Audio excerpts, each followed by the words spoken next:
But you never know. So if I share the screen.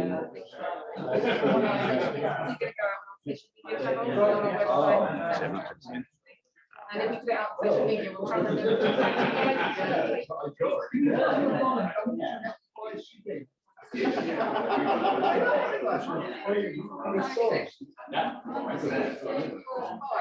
Who hasn't signed? Who hasn't signed?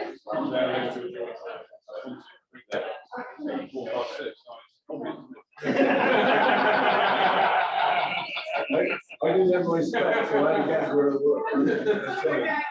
Thank you very much, guys. So you were off on most St Agnes. Are you? Yeah. So it we were very close to land, so I didn't realise what I was doing for one. It's nice place. Shall I film? Actually, it might be good to have that in the background, because people can watch them singing. Thank you. That's right. Where is? Start making it a bit later. Okay.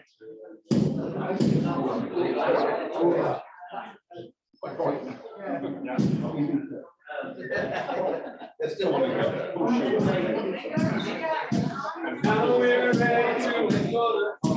Way, hey, roll and go.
We're making money with this town, rattling witches all. Soon we'll all be homeward bound, rattling witches all. Rattling loud and stamp and go, rattling witches all.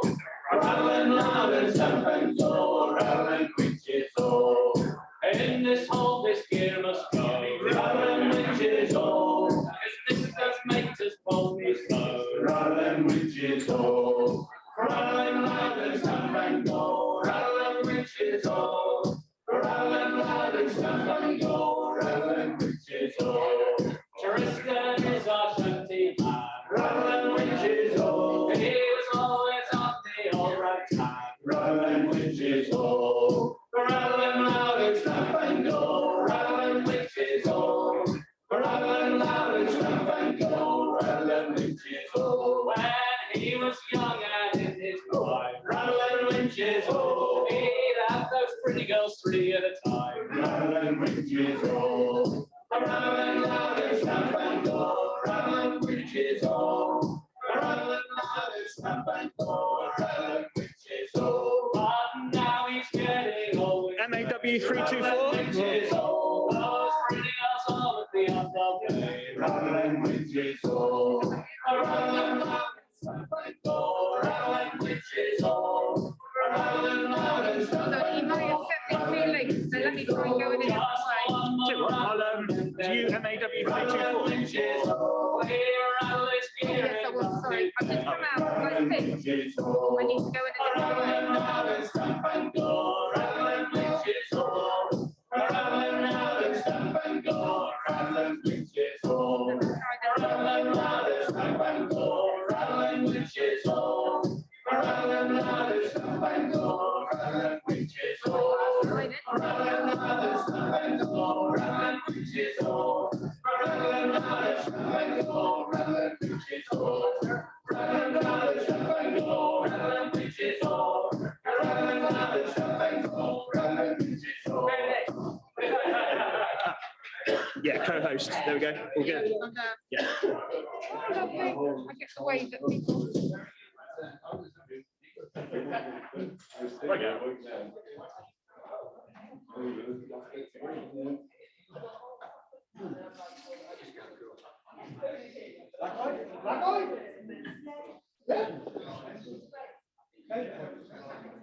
Well, I met my pretty little black-eyed dolls. They were down by the riverside. They were down by the riverside. Down by the riverside. Well, I met my pretty little black-eyed dolls. They were down by the riverside. Down by the riverside. She said, "I'm patient, little man. I hope you'll understand. I hardly know your name. Maybe some sweet day will come our way. Your name and mine will be the same forever." Well, I asked her for a little kiss. They were down by the riverside. They were down by the riverside. Down by the riverside. Well, I asked her for a little kiss. They were down by the riverside. Down by the riverside. She said, "I'm patient, little man. I hope you'll understand. I hardly know your name. Maybe some sweet day love will come our way. Your name and mine will be the same forever." Asked her for to marry me. They were down by the riverside. They were down by the riverside. Down by the riverside. Well, I asked her for to marry me. They were down by the riverside. Down by the riverside. She said, "Have patience, little man. I hope you'll understand. I hardly know your name. Maybe some sweet day that will come our way. Your name and mine will be the same forever." Well, I met my pretty little black-eyed dolls. They were down by the riverside. They were down by the riverside. Down by the riverside. Well, I met my pretty little black-eyed dolls. They were down by the riverside. Down by the riverside.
in their voice since break of day. Hear old voice, lantern old voice, sailing home to bring away.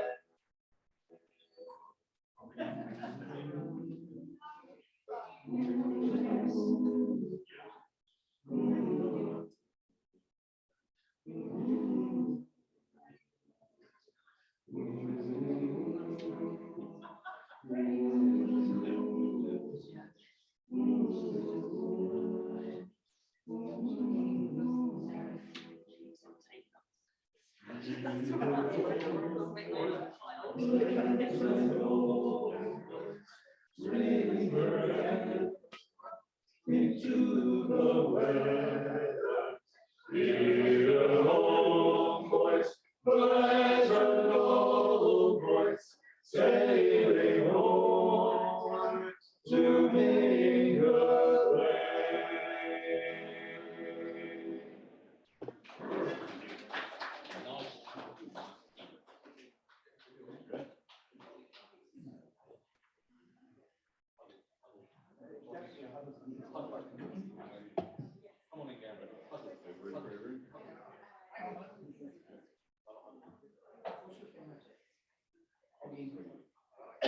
While the rain is softly falling, and the yogi man's no more, I can hear him calling like I used to before.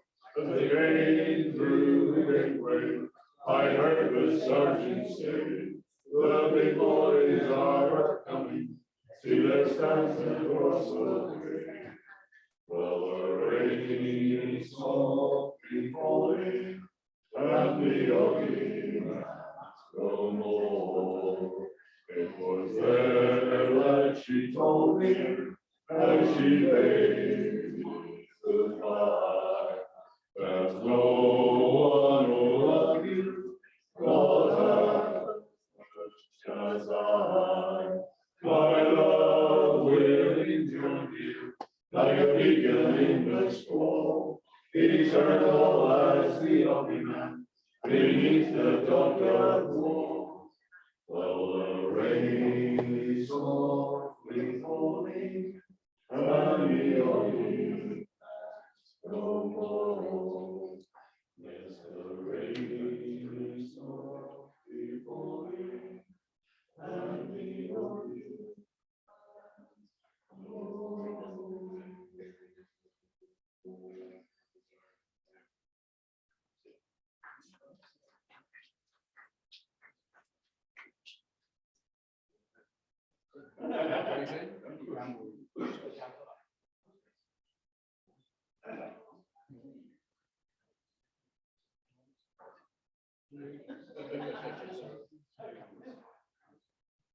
Going up Camborne Hill, coming down. Coming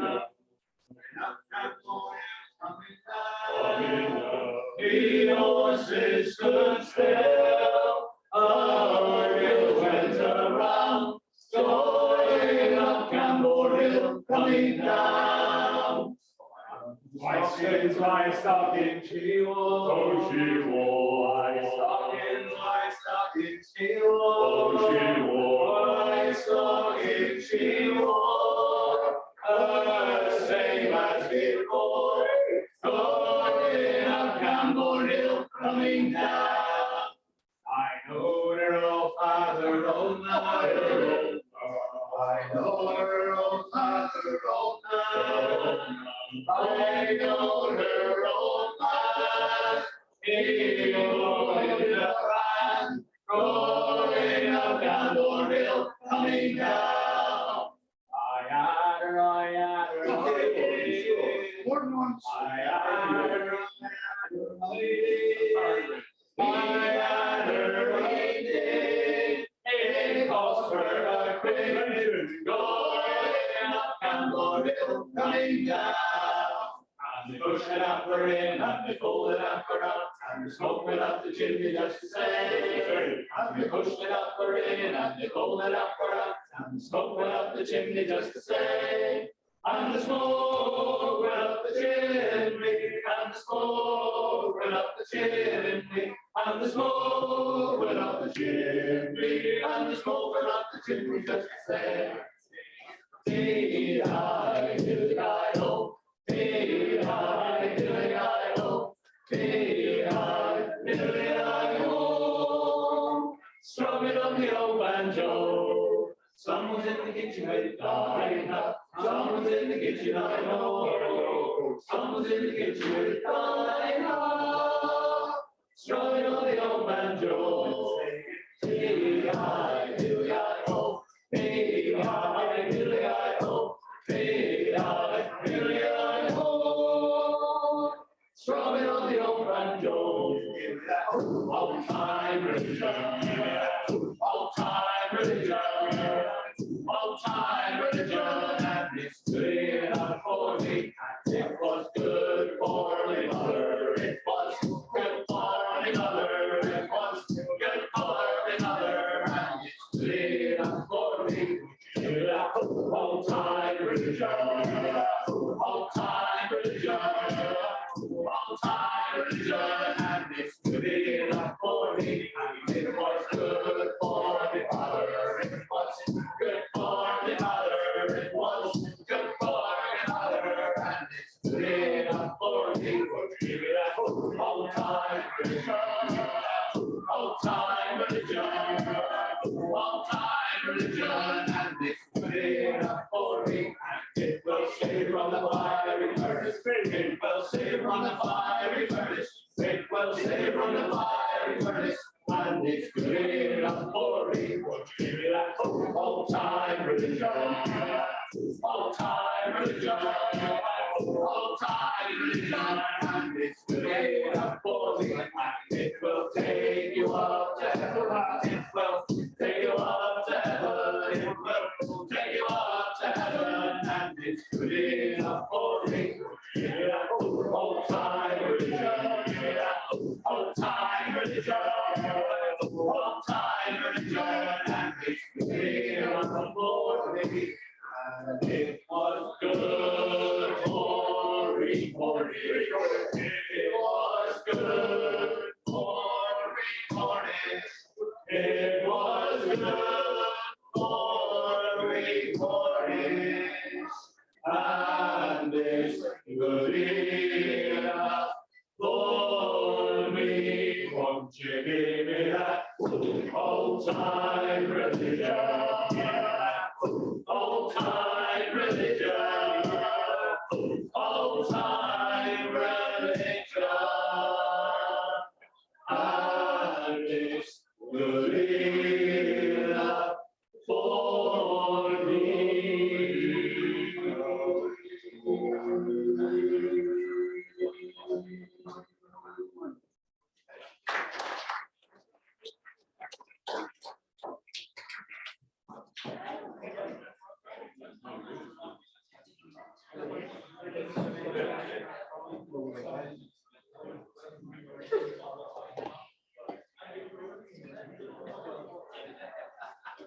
When I was just a little boy in school, my mammy tell me, away, away, away, go. If I didn't kiss the girl, me lips would go moldy. Away, away, away, go.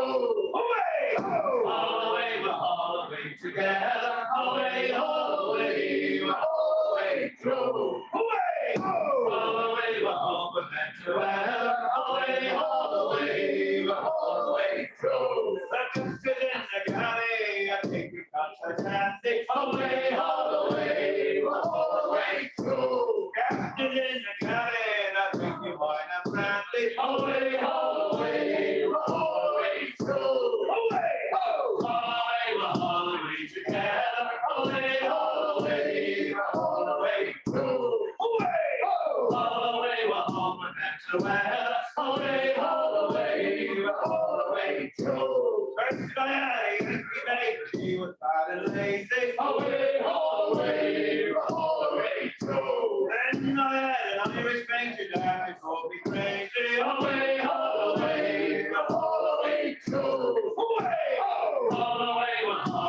together, away, all the way, we're all the way through. Away, all the way, we're home for better weather, away, all the way, we're all the way through. Once in a while, I think where was away, all the way, we're all the way through.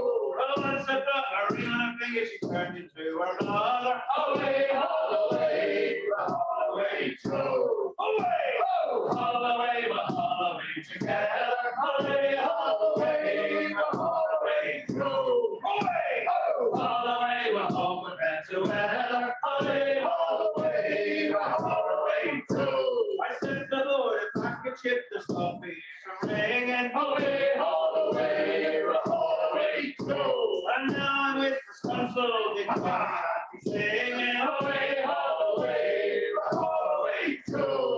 Away, all the way, we're all the way together, away, all the way, we're all the way through. Away, all the way, we're home for better weather, away, all the way, we're all the way through. Hey, can't you see the skies are clearing, away, all the way, we're all the way through. Hey, can't you see the skies are clearing, away, all the way, we're all the way through. Away, all the way, we're all the way together, away, all the way, we're all the way through.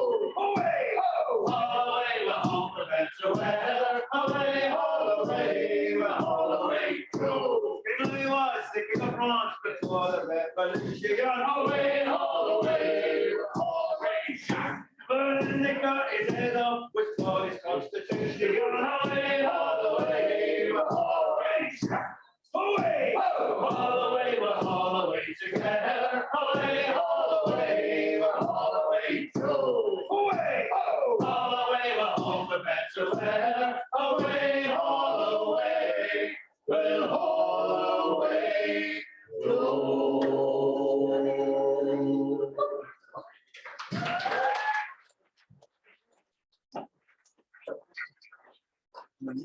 How long have you got that? How much longer? Keep going.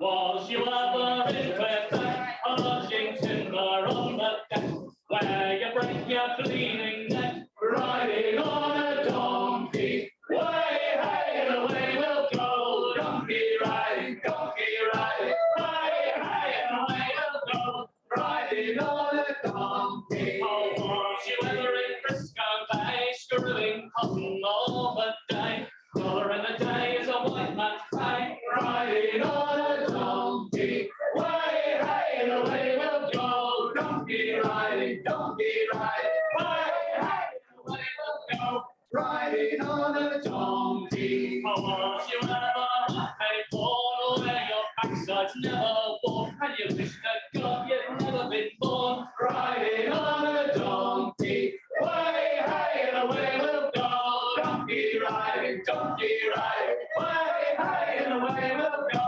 riding on a donkey. Oh, was you ever in Ohio, where the girls put on the show, waggle and the wriggle with a roll and go, riding on a donkey, way, hey, and away we'll go, donkey riding, way, hey, and away we'll go, riding on a donkey. Was you ever in Parliament Town, where the girls, they do come down, see the king in his golden crown, riding on a donkey, way, hey, and away we'll go, donkey riding, way, hey, and away we'll go, riding on a donkey. Oh, was you ever in Hong Kong, where the girls wear pigtails long, and they dance the honky tonk, riding on a donkey, way, hey, and away we'll go, donkey riding, way,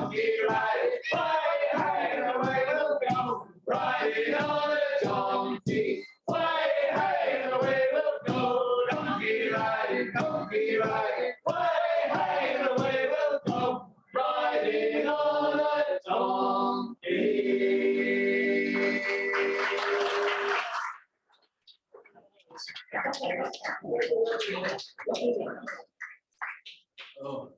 One more. One more. All right, good idea. Yeah, that's a good idea. We do have a song where we like the audience to participate. Does that sound like a good idea to you? Yes. Yeah.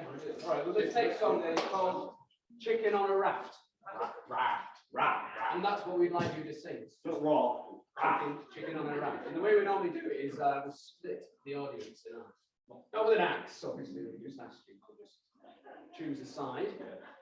Some of you will obviously go on the left, some of you go on the right. I think this projector thing will do that. Side the centre. And what we have Bert here, now on my left here, he's going to help this side. Okay? And we have Gary on this side, and he's going to encourage this side. Okay? So we'll do a few run-throughs first. Basically, I'm going to introduce you into it. I'm going to call you in. I'm going to say, "Ayo, ayo, ayo," and now we're going to go chicken on a raft. And it's not chicken on a raft. I'm talking about food. So I'm chicken on a raft. Now this raft wins.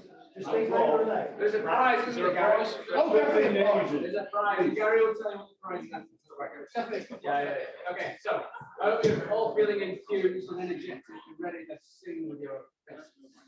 Yes. Yeah, it's very good practice. All right, here we go then, ladies and gentlemen. I'm going to bring you in. Hey-yo, chicken on a raft. Hi-yo, chicken on a raft. Hey-yo, chicken on a raft. Hi-yo, chicken on a raft. I'm going to keep going until I can hear this side. Hey-yo, chicken on a raft. I can hear you louder than I can hear. I'm just helping.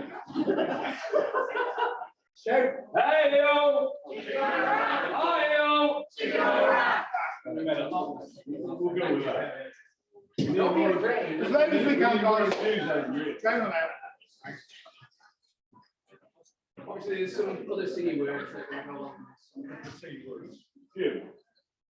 It was in the wardroom drinking gin. Hey ho, chicken on a raft. High on my ass, but I ain't going in. Hey ho, chicken on a raft. Gin is laughing like a drain. Hey ho, chicken on a raft. They're looking at Coleman cuts again. Hey ho, chicken on a raft. Oh, chicken on a raft on a Monday morning. Oh, what a terrible sight to see. Doctors for the husbands up. Sitting there thinking of a chicken on a raft. Hey ho, chicken on a raft. Hi ho, chicken on a raft. Hey ho, chicken on a raft. Hey ho, chicken on a raft. Hey ho, chicken on a raft. Now I'm pulling it away this crew. Hey ho. Eagles flying overhead. Hey ho, chicken on a raft. I've been fucking in bed. Hey ho, chicken on a raft. Oh, chicken on a raft on a Monday morning. Oh, what a terrible sight to see. Doctors for the husbands up. Sitting there thinking of a chicken on a raft. Hey ho, chicken on a raft. Hi ho, chicken on a raft. Hey ho, chicken on a raft. Hi ho, chicken on a raft. And a little girl in the Johnny B. Hey ho, chicken on a raft. Hey ho, chicken on a raft.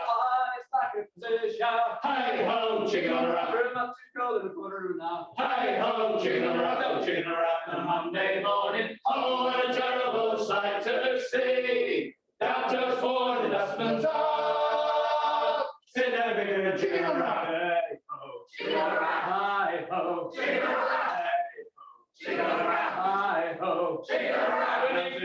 On the praise. Hi ho, chicken on a raft. On its twos and threes. Hi ho, chicken on a raft. Sister lives in Mary Hill. Hi ho, chicken on a raft. Says she won't and thinks she will. Hi ho, chicken on a raft. Oh, chicken on a raft on a Monday morning. Oh, what a terrible sight to see. Doctors for the dustman's up. Sit there bigger than chicken on a raft. Hey ho, chicken on a raft. Hi ho, chicken on a raft. Hey ho, chicken on a raft. Hi ho, chicken on a raft. On the midnight bus. Hi ho, chicken on a raft.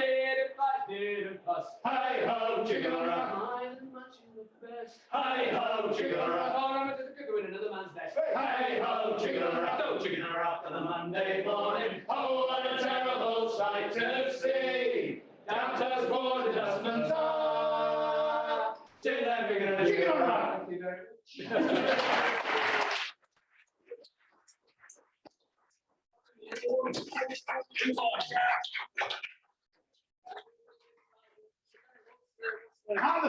The prize.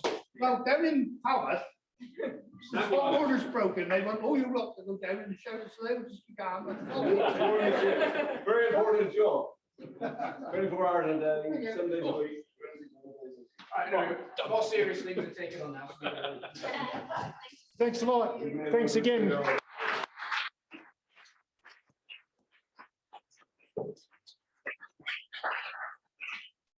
I think, like many of us here, that's the first time I've listened to shanties without beer, and it shows. Well, it shows that it's possible. Who knew? It was brilliant. Thank you very much. Hello, everybody. My name's David Hoskin. I'm the Pro Vice Chancellor for the University of Exeter, Cornwall, and it's my job to welcome you all here today. Those of you online and those of you that have been brave enough to come and actually join us. I've also got reading glasses on, so I can't see any of you at all, which may or may not be a good thing. Who knows? So great to have you all here. The University of Exeter and Cornwall, through the Institute of Cornish Studies and our colleagues at FXPlus, are absolutely thrilled to be hosting this St Piran's Day celebration here on our Penryn campus, and with so many friends from across Cornwall, and actually even from Devon. We've got them all in, and even from Australia. Before we get started, a couple of wee housekeeping points. We're filming this and it's being broadcast out on Zoom. We've also got photographers here who will be taking photos. If you don't want your images used, can you please let one of the team know? So team here, photography people there, just let them know and we'll make sure that doesn't happen. Secondly, the facilities are just out that door there and turn to the right. Avail yourself of them as you need. I shouldn't have to say that, but just in case. The gentlemen, you know, they've been drinking quite a lot, so just so you know. And we're not planning a fire alarm, so if the alarm goes off, I suggest we go out through that door there and make our way to an assembly point. Anyone who's watching at home, if you see us all leave the room, just make a cup of tea and hopefully we'll be back shortly. So to St Piran's Day, as I'm sure you all know, it's on this Saturday. It's a very, very important day for Cornwall, for Cornish culture. And we've got some excellent speakers here today to talk about Cornwall, Cornish culture, and to reflect on the county's identity and how innovation has and will continue to shape that Cornish identity. The University of Exeter, Cornwall is particularly proud to be placed within that identity and to contribute to it. Many of you probably know our Campbell School of Mines extends back to 1888, the great Cornish institution. And of course, the University of Exeter itself, its original charter was to educate the children of Devon and Cornwall. So our roots are deep and our place here is strong. On our Cornwall campuses, we're upholding that history and culture by delivering internationally recognised excellence through our work in areas like marine ecology, environment, human health, renewable energy, mining, just to name a few of the areas. We aim to use the power of our education and research to create a sustainable, healthy and socially just future, and to facilitate an informed debate in all these areas. We have to have the debate. Sometimes it's difficult because if we don't talk about some of these really tricky issues, we make the mistake of perhaps finding solutions that are not the right solutions. We might make more problems than we solve. And as we'll hear in today's talks, Cornwall's got a proud history and a bright future of innovation in science, culture, business and inclusivity. Modern Cornwall and its people are diverse, even I'm here. And at Britain's leading edge, both metaphorically and literally, we're facing issues with environmental and human health, sustainable economies and social justice. And all of these things are playing out on the world stage around us right now, as I'm sure we're all aware. Here in Cornwall, the county's expertise and community make it stronger in facing these significant challenges. So the aim of today's event is to celebrate the heritage and future of our Cornish community that we here on this campus are very proud to be a part of. We're going to hear about Cornish innovation, current and past, and we're going to hear about the diversity of Cornish identity. And then we're going to have a quick Q&A with some of our speakers. And so to our first speaker, a great pleasure to introduce Professor Janice Kay, CBE. Janice is the University of Exeter's Provost, the Senior Deputy Vice-Chancellor, and she's also a Professor of Cognitive Neuropsychology. That means she knows what you're thinking before you've thought it. So just be very, very careful, okay? Yes, especially you, be careful. Janice has been extremely prominent in widening access initiatives, both nationally and regionally, and she's got extensive experience in and a strong passion for higher education. She's a board member of Advanced HE, a member of Advanced HE's Equality, Diversity and Inclusion Committee. And Janice also chairs our Provost Commission for Innovation in EDI, as well as our Wellbeing, Inclusion and Culture Board. Today, she's going to be speaking about the university's work on community, equality, diversity and inclusion. And it's a great pleasure to welcome Janice here today. Janice, over to you.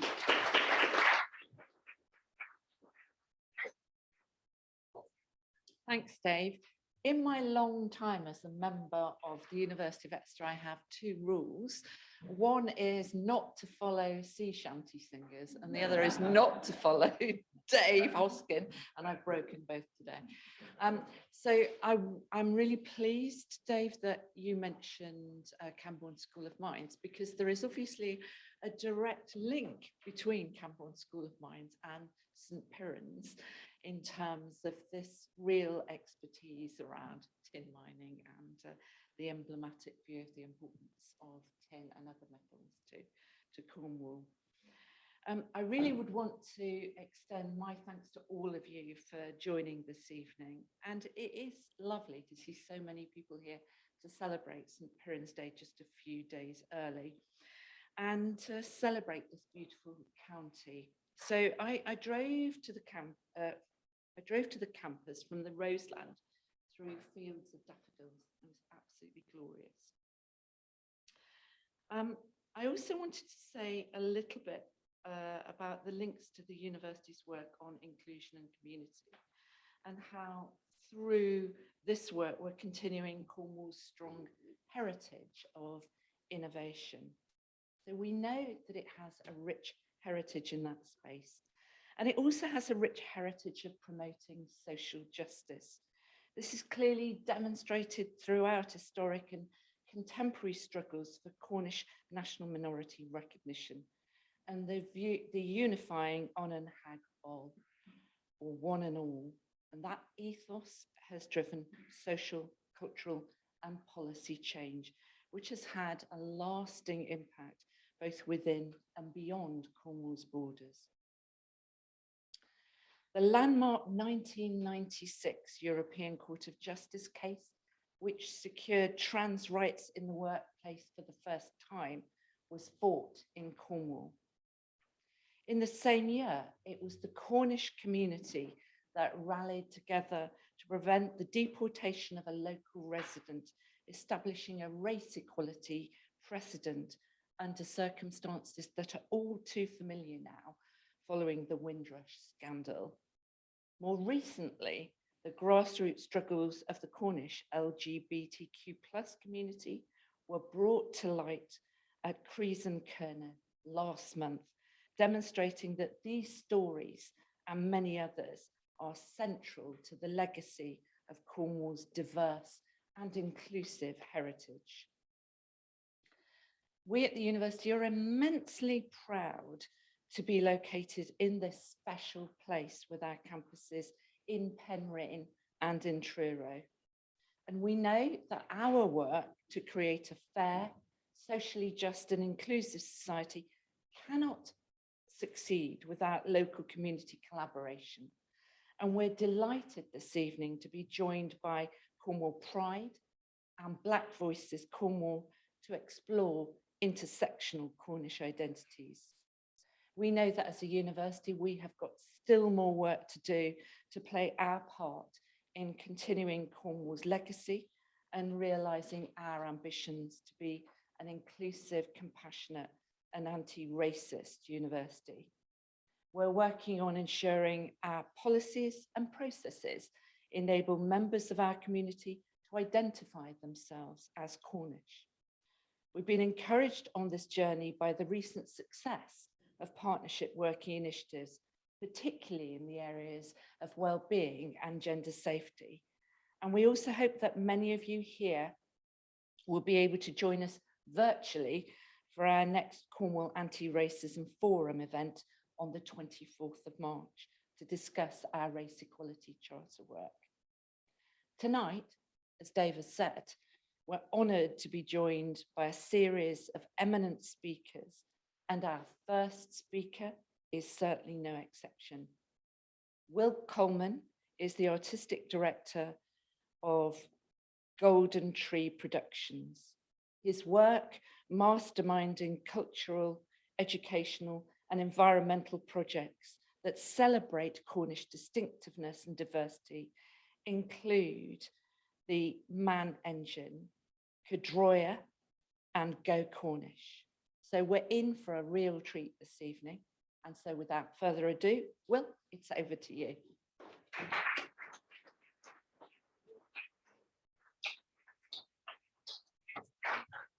That's the way. Back again away off the terrio. How are you doing with it? Heard all goes on, very pleased to be here today. Even though we are 2 days early, no matter.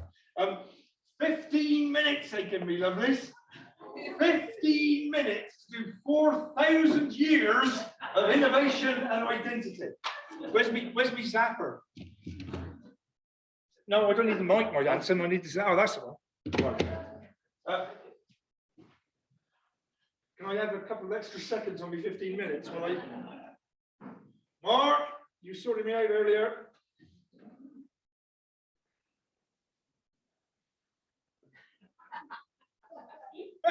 Go on. I ain't. No, neither. Here we go. Right on. 15 minutes to do 1, 4,000 years of Cornish identity innovation. 2, give you a little taster of what Golden Tree is about and what we're doing with those 4,000 years of identity innovation. And 3, that I'm going to begin with, a direct and deliberate assault on poor old Exeter University. I am massively supportive of your journey towards a more inclusive, more celebratory notion, and in your journey towards decolonising Exeter University's relationship with Cornwall, I'm going to give you a couple of little pointers. Ed Rowe, sitting in the back row, was the first person to publicly out me as trans. Pinley Theatre, you looked at me and Bert Biscoe and said they pay they're trans Kernow. It's true. Completely against my own volition and without any choice on my behalf, I was born in the English city of Bristol. I was assigned the ethnicity of English at birth. After an often quite painful journey, I now choose to assert myself as Cornish.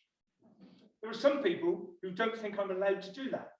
And when they get out of hospital, I explain, that's a joke, I explain that this is a semantic problem, and what we're short of is the right vocabulary to properly explain. I'm trans Kernow. Get over it. Hang on a second, isn't that true about Kernow herself? Isn't Kernow trans? What does Exeter say about us? What is the identity assigned to us by your good selves? County, county, county, county, county, county, county, county, county, county. Funny enough, as recently as 1602, which is not very long ago, when I'll explain why. Old Richard Carew comes up with a whole bunch of words to describe the different possible identities of Cornwall. And on that particular list, the word county is not in. So shall we have a really detailed discussion about constitutionally whether Cornwall's a county or a duchy? Actually, do you know what? I don't care what assignment we might have once had. There is a growing awareness now amongst Cornish people that this is a misassignment. We are being cast in an identity that keeps us small, it keeps us dependent. It says you can be a bit quirky, but as long as you are a sub-region, you're a sub-identity, you're a sub-culture within what we know to be the big picture of Englishness. So, all I'm saying, my darlings, is some of us would rather you didn't use the word county. You can continue to do so, if it's your choice, just like you can continue to spell Kiev with an E, if you want to line up with Putin. It's up to you. What you can't do is pretend you no longer know. We are making it a public, everybody. We think there's a bigger, brighter, better future for Kernow than to be a county in the southwest of England. Clap now. Hang on, he's going to talk about innovation. We all know about Cornish innovation, don't we? Christmas Eve, 1801. Good luck, Cameron coming down. Oh, Dickie Trevilla steamed his way up Cameron Hill. But actually, it wasn't just the fact it was the first ever self-propelled locomotive full scale in the world. You know, Richard Trevithick was the first person to put the fire inside the water of a boiler and invented the Cornish boiler. He was the first person to be audacious enough to use strong steam. The deeper it went, the more they pumped out, the more it happened. You add in the inventions of Pickford's fuse and the stamps and the mills. This is huge swathe of invention and innovation, which some people just say, everyone agrees, that actually the Cornish kick-started the entire industrial revolution. That's something to be proud of, isn't it? Well, in recognition of the global impact of that, of course, the entire landscape was given World Heritage status. Cornish mining, whoa, get back one. Thank you. The Cornish mining World Heritage Site, the entire landscape, and as you know, we built the largest mechanical pumper ever constructed in Britain, who stamped the length of Kernow and was greeted by 150,000 people. What we may have failed to do is mention, as part of the diaspora globally of the Cornish people, we displaced indigenous people, we fucked over their ecology, and we generally colonized all kinds of parts of the planet and didn't necessarily improve conditions around the globe. These are ticklish things to deal with. So, when we talk about Cornish innovation, we're usually rooted in this kind of industrial era, but I want to go a lot earlier. And shall we now get onto this one? Did you have a sneak preview? Did you see what was coming? Come on, what is this? The Nebra Sky Disk, my lovelies. The earliest representation, the earliest concrete representation of the cosmos from anywhere on the planet. Approximately 3,600 years old, dug up in northern Germany, giving us an extraordinary glimpse into the solar-powered basis of our forebears' understanding of the calendar and the universe we live in. And of course, where did the gold come from? It didn't just come from Cornwall, it came from the Carnan Valley. It didn't just come from Carnan Valley, it came from Dice. And it was traded. Which way's the bloody water? This estuary, my darlings, 4,000 years ago, we were networked and trading across the entirety of Europe. This gold and this tin was traded, and we know that this went on over a period of hundreds of years. Those networks were in place. There's more. Even though right where we are now is the place that this occurred, it took the University of Durham to actually instigate Project Ancient Tin. And as we speak now, they are using clever chemical analysis stuff. I don't know what it's called. It's very, very clever. It's got lots of long words in it. And they're looking at every early Bronze Age artifact, literally from Portugal, Ireland, Scandinavia, Austria. And what are they finding? It's all Cornish tin. It's all Cornish tin. So what we're actually saying is, forget kickstarting the Industrial Revolution. We're saying that the metallurgical innovation of Cornwall kickstarted the entire European Bronze Age. This is enormous stuff. Project Ancient Tin have one little problem, because some of that tin is technically not from what we now call Cornwall. It comes from Dartmoor. So in their writings, they do use this term Southwest England. I don't like that, because we're talking about a period 3,000 years before a place called England popped up. And Southwest Britain works for me. And what's more, I know, I've got a question for you. This is an entire body of work from Professor Barry Cunliffe, who was the Professor of Archaeology at Oxford University for donkey's years, and John Cock, who's up there in Wales. Whole body of work completely turning on head the idea that Celtic people came from Central Europe and spread west. No. Actually, it happened the other way around. Where on the planet is the earliest inscribed stone, bit of a clue, earliest inscribed stone with a Celtic language? Earliest Celtic language. Direct ancestor of the Cornish tongue? Actually, no, wherever you were thinking, I bet you weren't thinking southern Portugal, but that's where it's to. Proto-Celtic. And what the Celtic from the West have shown is that this entire region, Proto-Celtic, was the lingua franca of that region. It developed here, and actually Celtic civilization spread that way towards Hallstatt and Latin that way. I just want to point out our land of Kernow. Please stop describing us as peripheral, as remote, as a long way away, or as down here. We're at the fucking middle. Right in the middle. And if you want to get from Galicia to Brittany to Wales to Ireland, you've got to stop off at Foy or Pastor. Okay? For thousands of years, we have been outward looking, transnational, connected. Thank you. Let's jump from prehistory to earliest written history, and the bit that most Anglo-centric academics most like to airbrush out, which is the arrival of the English. Oh no! Not that bit yet, this bit. 4,000 years ago we were connected, I says. So what? Ninjas and the Ukizu in Kennow in Turma. We're not speaking Cornish now, are we? We're speaking English. So therefore the cultural connection is broken. This is continuity. No, it's not a dry stone wall. It's a Cornish hedge. The claim now is that these Cornish hedges are the earliest surviving structures on the planet that are still in use for their original function. Eh? They've gone in under these grounders and proved that they were put in place 4,000 years ago. So I'm showing you a concrete piece of culture that has a 4,000-year continuity. I mean, we're talking Stonehenge, we're talking pyramids, this kind of date.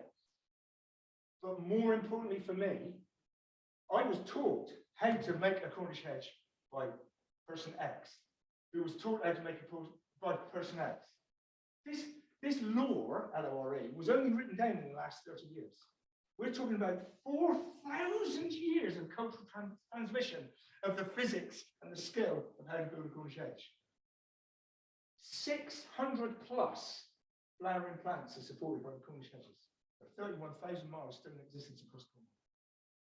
They in turn support more than 10,000 invertebrate species and half of them critical pollinators. Not only are they corridors through space as they join disparate habitats, isn't that right, Carolyn? They're also corridors through time, because in the round Earth core, they preserve a pre-agricultural species around. You may have guessed I'm a little bit in love with Cornish hedges. What are we going to do about it? Well, let's have another 4,000-year-old piece of culture. 4,000-year-old piece of culture. Hang on a minute.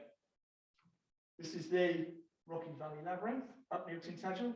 Of course, actually, it's only about 300 years old, and on a slow day at the mill, they reckon the miller scraped it in the slate out back. But the icon is 4,000 years old, and it's found in what we now call Eastern Turkey, all the way through the Med, all the way up around the Iberian Peninsula, all the way up the Atlantic Arc, Scandinavia, northern Russia. It actually traces the footprints of that early megalithic culture. Okay, so take a hedge, take a 4,000-year-old plus icon. What do you do with it? Well, we decided we would build what is accidentally, it would seem, the largest classical labyrinth in the world. So somebody comes on and tells us there's a bigger one. This is up in Bodmin Moor. And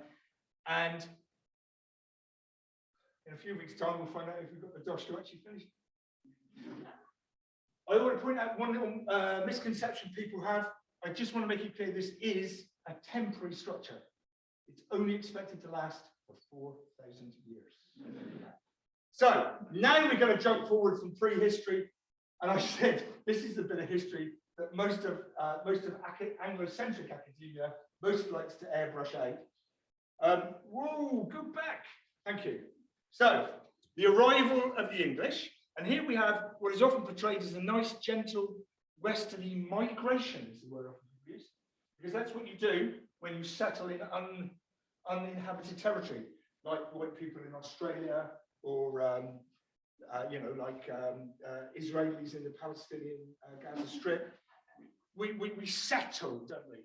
However, I also want to point out that it's a very widespread notion that somehow this bit here used to all be called Dumnonia. Show me the proof. It doesn't exist. Actually, this bit was Dumnonia and this bit was Cornubia. And yet, that tiny little bit of conceptual invention has become absolutely rigid, which is very useful if you wish to backdate your colonial aspirations to be the regional capital of the whole thing, Exeter. And if you don't believe me, either come at me with some proof that says Dumnonia ever included Cornwall, or have a look at Exeter Rugby Club, who've now said that it's perfectly legitimate that they put all of the best Cornish rugby players to play for them because we were once part of Dumnonia. I think this stuff matters. Now, what are we going to do? I mean, I was always vaguely aware that I lived in the bit that was blank. Nobody tells you what your bit is because everyone's interested in this bit with all the fallen names and the stuff going on. So, in that blank bit, I'm just going to bring up the recent work from Bodmer, 2015 this was. This is his genetic map of Britain. Yes, I know. It's really difficult, isn't it? Going into genes, you might think I'm getting into eugenics. I'm trans. Genetically, I'm not Cornish, my lovelies, right? Look down here. William Bodmer said that on the British mainland, the sharpest genetic division of all was between the blue bits and the pink bits. What's more, he said he was at a loss to explain historically why this division should follow the county boundary. Well, if you look at that, and you look at that, that's starting to give you an idea why there might be a difference either side of the river. And especially, by the way, I was never shown maps like this when I was at school, and I was certainly never shown quotes like that. Give them a moment to read it.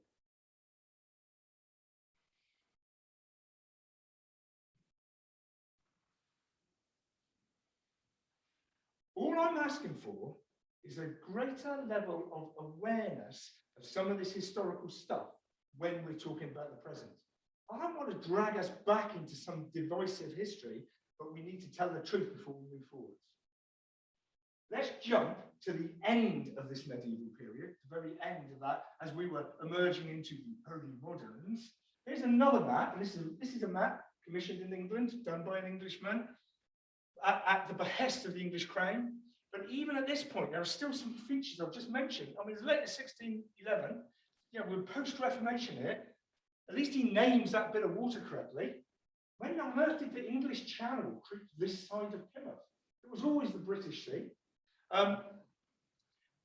Also, by the way, Earls and Dukes of Cornwall, giving it the status of what it always historically had. And these colourful blobs are, of course, Kerdroya and Go, the hundreds. Extremely important thing that the administrative units of Cornwall are so understudied, and we still really, there's so much work to be done to unpick them. But the point I wanted to make is that for those hundreds of years, there was a series of violent conflict between Cornwall and England. But they're not in the history books. And it took an Exeter academic, Mark Stoyle, to really start to unpack what was happening in this period. And in West Britain, which was published in 2002, he talks about the 6 separate uprisings against English rule that occurred in Cornwall, which is an extraordinary number of stroppy git moments. And they culminated in the Gear Rout in 1648, at which point the defeated Cornish rebels down on the Lizard, rather than be taken prisoner, joined hands and jumped to their own deaths from the cliff. I think somebody should have told me about that at school, and they haven't. And Mark Stoyle makes it clear that that can only be seen as an occasion that happened because of this playing out of attempting to preserve a distinctive Celtic Cornish identity, Cornish speaking identity. Thank you, Mark Stoyle. 2002, 20 years since he wrote that. Where's the outpouring of more work? Come on, my lovelies. Right, hang on, well, we're going to be doing innovation. Yes, this innovation at this period. We took a trans-European phenomenon, an international phenomenon, turned it inside out and made a cultural thing of great beauty that was specifically and distinctively Cornish. And I'm talking about Glen and Guare. There was medieval theatre all the way across Europe. Of course, I haven't got time to tell you any more. Buy my book. But I just want to make a couple of points. Of course, the earliest surviving play script from anywhere in Britain was written a few hundred yards away from where we sit, and yet features on nobody's curriculum. And even across at Amata, they don't look at it because they think theatre began with Shakespeare. 250 years before Shakespeare, we were pulling off some extraordinary theatrical feats. Yes, it's true that the motivating factor was initially about religious didactic desire to teach people how to believe properly in the Catholic faith. However, it didn't take the Cornish-based at Glasgow College very long to subvert that. And although, like in every other patch of the planet, the victors write the history and the Cornish voice is really elusive, we get little clues. And when you call your baddie the same name as the person on the throne, that's a bit like me going, in my play, I'm going to call my baddie Boris. I don't mean that one. It was a Boris. Okay? So, these plays absolutely asserted Cornish identity. We know that Glen and Guare phenomena spread right across West Cornwall. This is unparalleled anywhere remotely in the whole of Europe in terms of the medieval theatrical structures. The other thing I was going to say is this line here corresponds exactly to the line that Matthew Spriggs says was the linguistic boundary for 200 years up until the Prayer Book Rebellion. And also, it's contiguous with the Pidar Powder 100 boundary. So actually, what the evidence there is suggesting is that the full Western hundreds were administrated through the Cornish language. So much more work to unpack that. The good news that I got is this. We got a little bit of money, and we are now involved in a research and development project. By June, we will have full architect's plans, full quantity surveyor, all of the governance that surrounds the idea of building a brand new Glen and Guare for Kernow directly.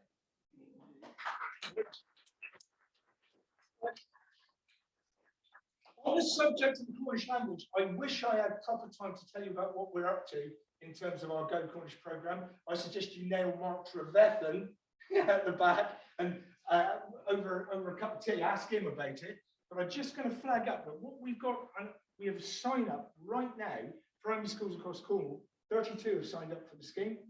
That means 217 classes are engaged, which is 5,825 pupils more than when I was at school.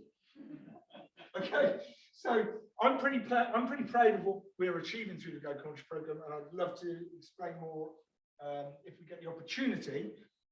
I want to point out one feature about it, which is it's not just about teaching the Cornish language at all. It's about having fun with the Cornish language and about bumping into it in its context, historical, contemporary, and future. So there are resources, for instance, like Cornish mining, etc. in that. And what this is now going to do is bring us to this. I don't know if you've noticed, my darlings, our planet is on fire. We're busy burning down our own house. And we need solutions damn fast so that we don't turn into the bacteria that hit the edge of the Petri dish and drown in their own poop. I'm not pretending that lithium and thermodynamics are somehow the golden bullet that's going to solve all of that. And to my thinking, they still seem to involve a one-way traffic of exploitation and resource dispersion compared to those people who are right now attempting a circular economy. And through the program TEDdy here in Cornwall, there's a whole bunch of businesses who are really trying to come at a new conception of how we make our economy work in a way which is not about growth and exploitation. And so I suppose I'm proud to say that I believe that that is entirely in the Cornish spirit. I believe it's entirely about taking responsibility for your patch of the planet and finding a way to make it work that is not about exploiting other places. But I just want to chuck in one detail about this photograph. That's United Downs. It's United Downs. So what? United Downs sits above Paradise. So what? That's where the bloody gold came from 4,000 years ago, and we're still in the same place attempting to find new solutions, and preferably ones that might even atone for all the damage that the first ones caused. So that brings us to the end of my 4,000-year spiel through Cornish identity and innovation. And I just wonder what you reckon we should do about this. What should we do about the fact that in Germany there's this incredible, well, actually, sorry, it's in the British Museum right now, and you can go and see it this year, along with some really important Cornish gold artifacts as well. I've got a little suggestion. I've just been working up this idea about creating the Nebra Henge, aligned to the solstice as the original disc was, so you can get up there and dance naked with your chakras vibrating on the sunrise if you wish. But working as an outdoor classroom, as a storytelling space, but the point of this is it's not just about being smug about, oh, weren't we clever for 4,000 years of doing innovation? It's also about celebrating that generosity, that transnational acceptance of people in every shape and colour. It's about looking out across the horizon and deliberately creating those networks with people across the border, and reminding us of our responsibilities for this patch of the planet and the other bits too. So, our company's called Golden Tree. We do stuff that moves people. We're asked the way on and Hagar.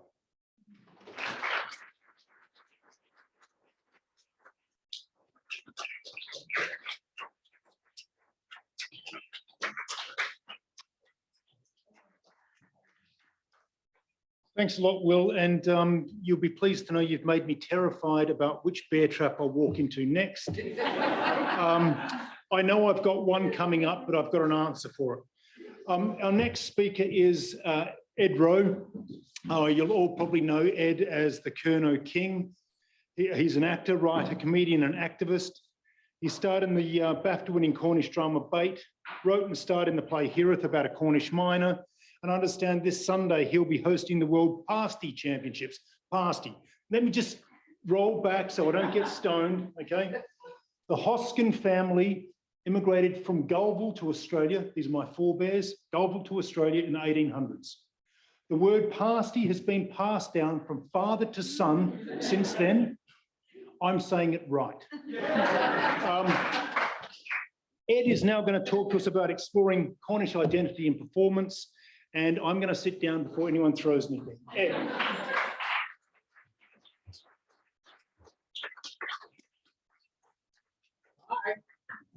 Hello. Thank you, Dave. I've been out drinking plenty of times with Dave and some mates, but I didn't realise, Dave, you were like so senior at the uni. I thought you like worked behind the bar or something up here.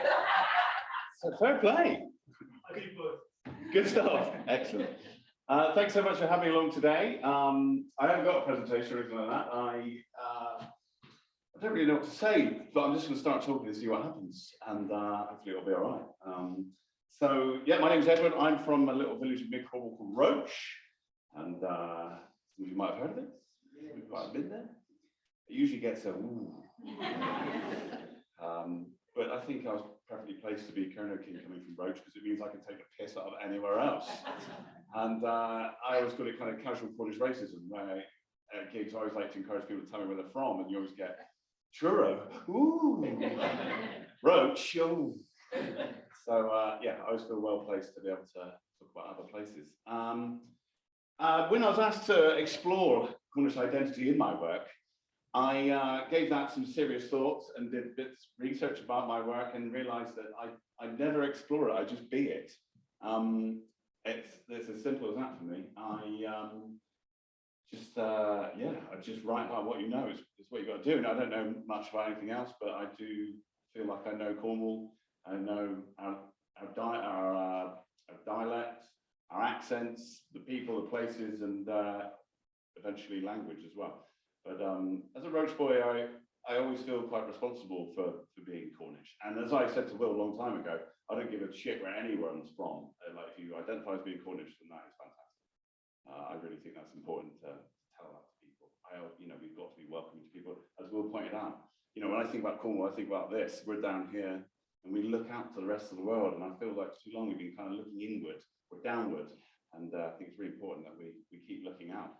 And I was an actor a long time ago, and then had children, so stopped acting for probably 10 years. And then one day I fell into being the Kernow King.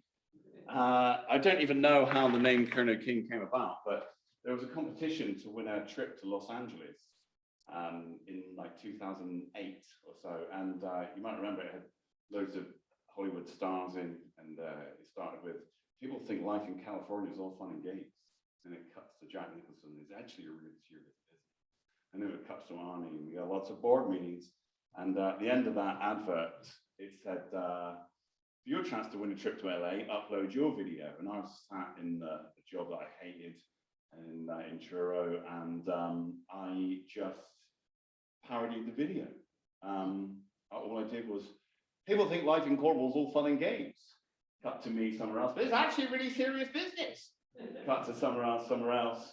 I mentioned in the original, the California, they said, we run with the big dogs, and it was a famous at the time dog trainer.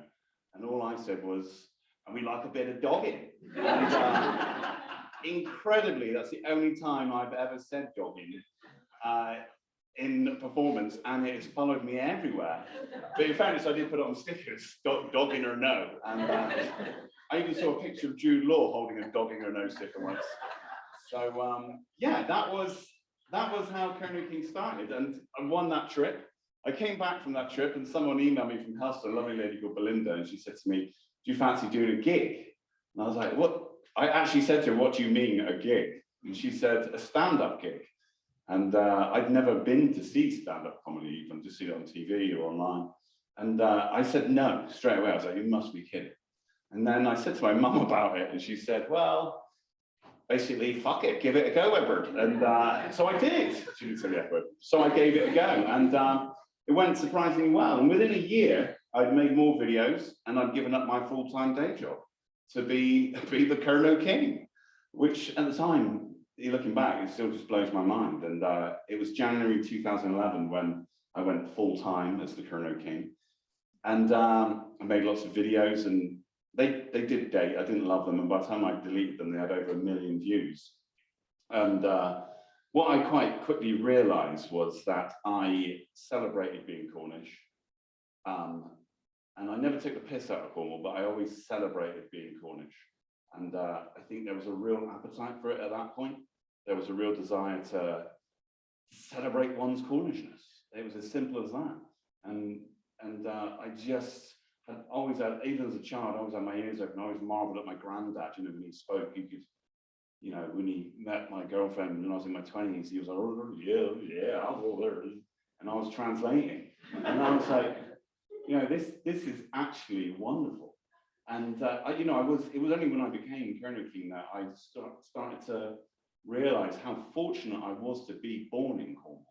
How fortunate I was to have a mum who's a Rodder, a dad who's a Rowe, but equally I couldn't care less, or anyone else should, where anyone was from. But I suddenly realized I was really well positioned to, I don't think I realized it, but I became a bit of a voice for Cornwall, and I just absolutely adored it. And I love talking to audiences. I love it when audiences talk to me.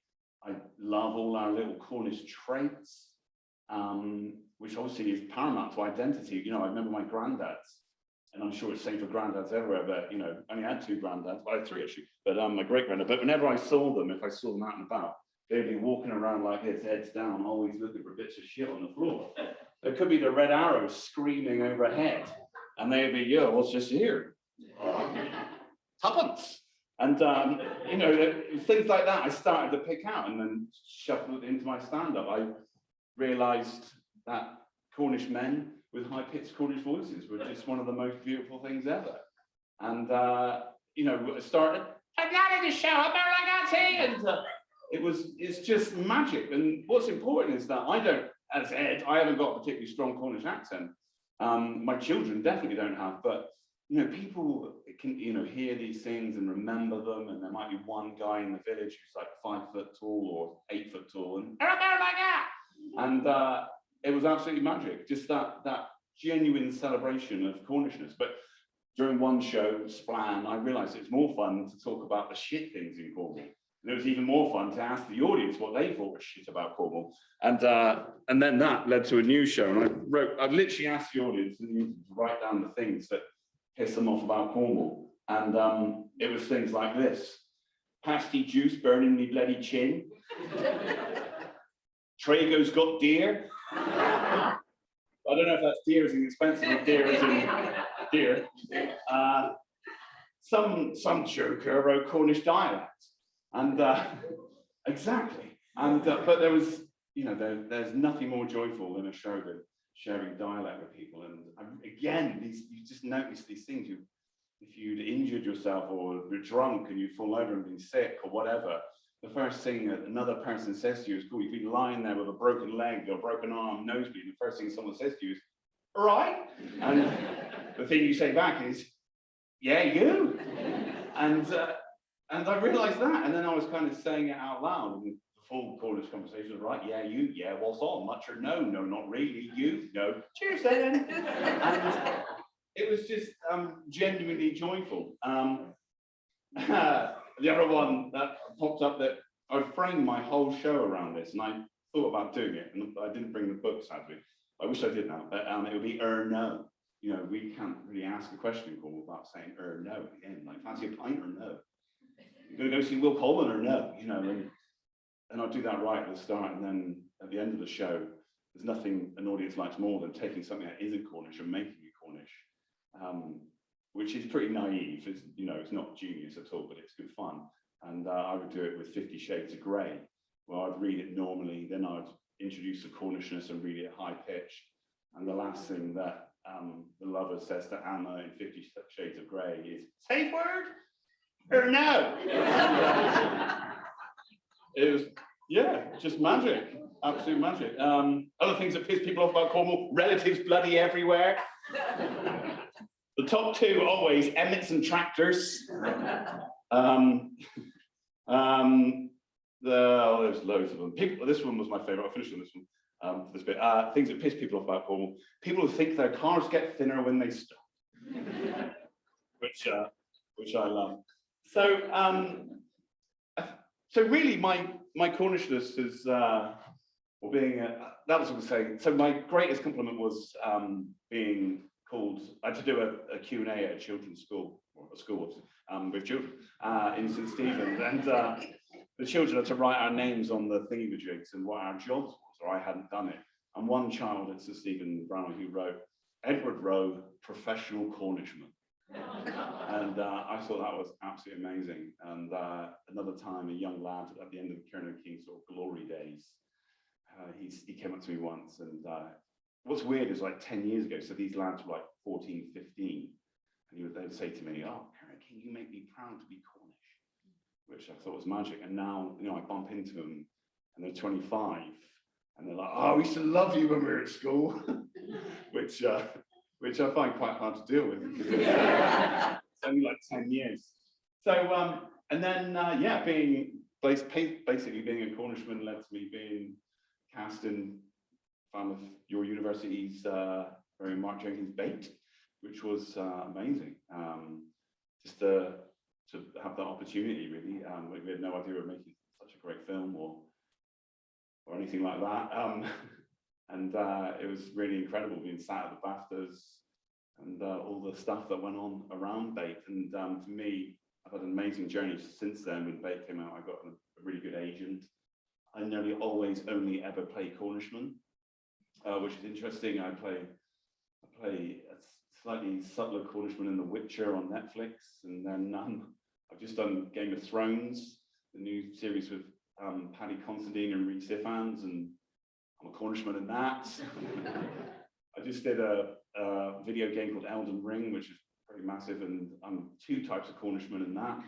I'm like a normal Cornishman with a bit of a Cornish accent, and I'm really angry Cornishman, which is incredible to have these national projects, people asking for a Cornishman to come forward and to be a Cornishman on stage or on screen is genuinely amazing. Obviously, it's not particularly taxing. Well, the money's good, so it's an interesting old game. And just to bring you up to speed now, I think the greatest thing about living in Cornwall is our language, and I think that is something that's been under my nose for, well, I'm 43, it's been under my nose for 40 years, and it's only with the last 3 years of March of Ethan that I've started to learn it properly. And you know, I just can't believe it's taken me this long to start to learn Cornish. When you're driving around and there's place names that you can now translate and know the meaning of, it's just absolutely incredible. And what Will's doing in the schools is fantastic. I mean, I teach my children Cornish in the car, and if they get something wrong, they have to get out and walk home. I think it's important to have those sort of stakes. Yeah, I think Jen Bear and I, our other little job at the minute has been, this is the weird thing about Kernow King, all these weird things that have happened. Jen Bear and I are in the middle, we're pasty man and pastry maid. I mean, don't tell anyone, but we literally go out and make pasties for people. And again, food's a really important part of our identity, which people can get really angry about. Even Cornish people can get angry about. It's incredible. It's what we go out, make pasties for people, but please don't tell them it's us. And the response is incredible. Similarly, Jen and I, again, we go out as the Cornish caretakers, and we bring to life people from Cornish history. We've performed over 2 shows. We performed to over 40,000 primary age children. And you know, in some really remote communities on the Lizard. Some of them have never seen theatre, so for us to go in is really important for them. And usually, the teacher says this child's never going to sit there; it's going to be a nightmare. You know, and he's the one that sits and listens the whole way through. And I remember when Knee-High would come in when I was at primary school, you know, just being blown away. And I'm absolutely thrilled that we can keep that up. We're doing a new show with the PK Fortitude Kernow Museum. Cornish Mining World Heritage have funded our previous shows, and Present Kernow. Yeah, and I think as a performer, you kind of get interested in lots of things. Cornwall will always be probably the most important thing to my career, and it's amazing to make a living out being Cornish and living in Cornwall. And I feel very fortunate to do that. And yeah, Jen and I are delighted to be out and about. And if I was to say, finish on something here, for fuck's sake, to be really important, I would say learn Cornish. The Cornish language speaking community are the most generous community in Cornwall, where, you know, if you screw something up, it doesn't matter. They correct you in the nicest possible way. I saw someone go, what? Oh yeah, and the other thing I've recently done is a Cornish language short film. That's what I wanted to get to. Called Mad Poodle. And Falmouth have been absolutely incredible in supporting that film as exec producers. And it's about a young gay farmer who's an excellent rugby player wrestling with his sexuality, who speaks Cornish. So it ticks a lot of boxes. So yeah, keep an eye out for that.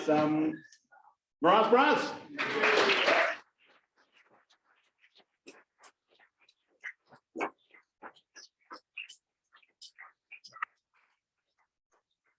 More hard acts to follow. A couple of things that sort of resonate there. I think we've all met the friendly Cornishman and then the angry one, going into the chain locker and then coming out. And that's kind of interesting. And Ed, you mentioned remote.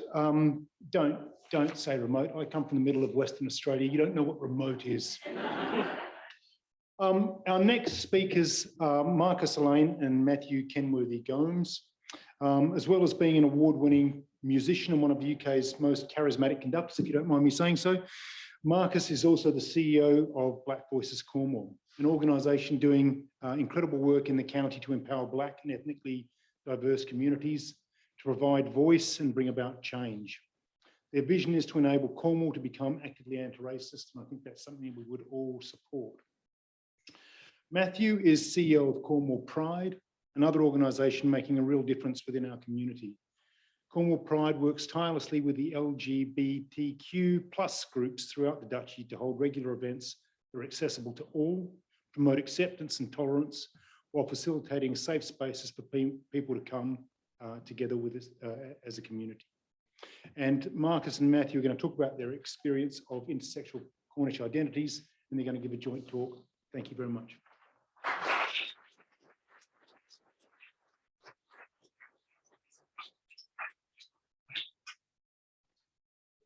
Okay. Yes.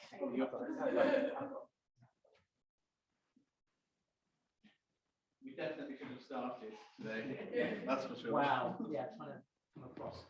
Have you got your Black Voices Cornwall logos?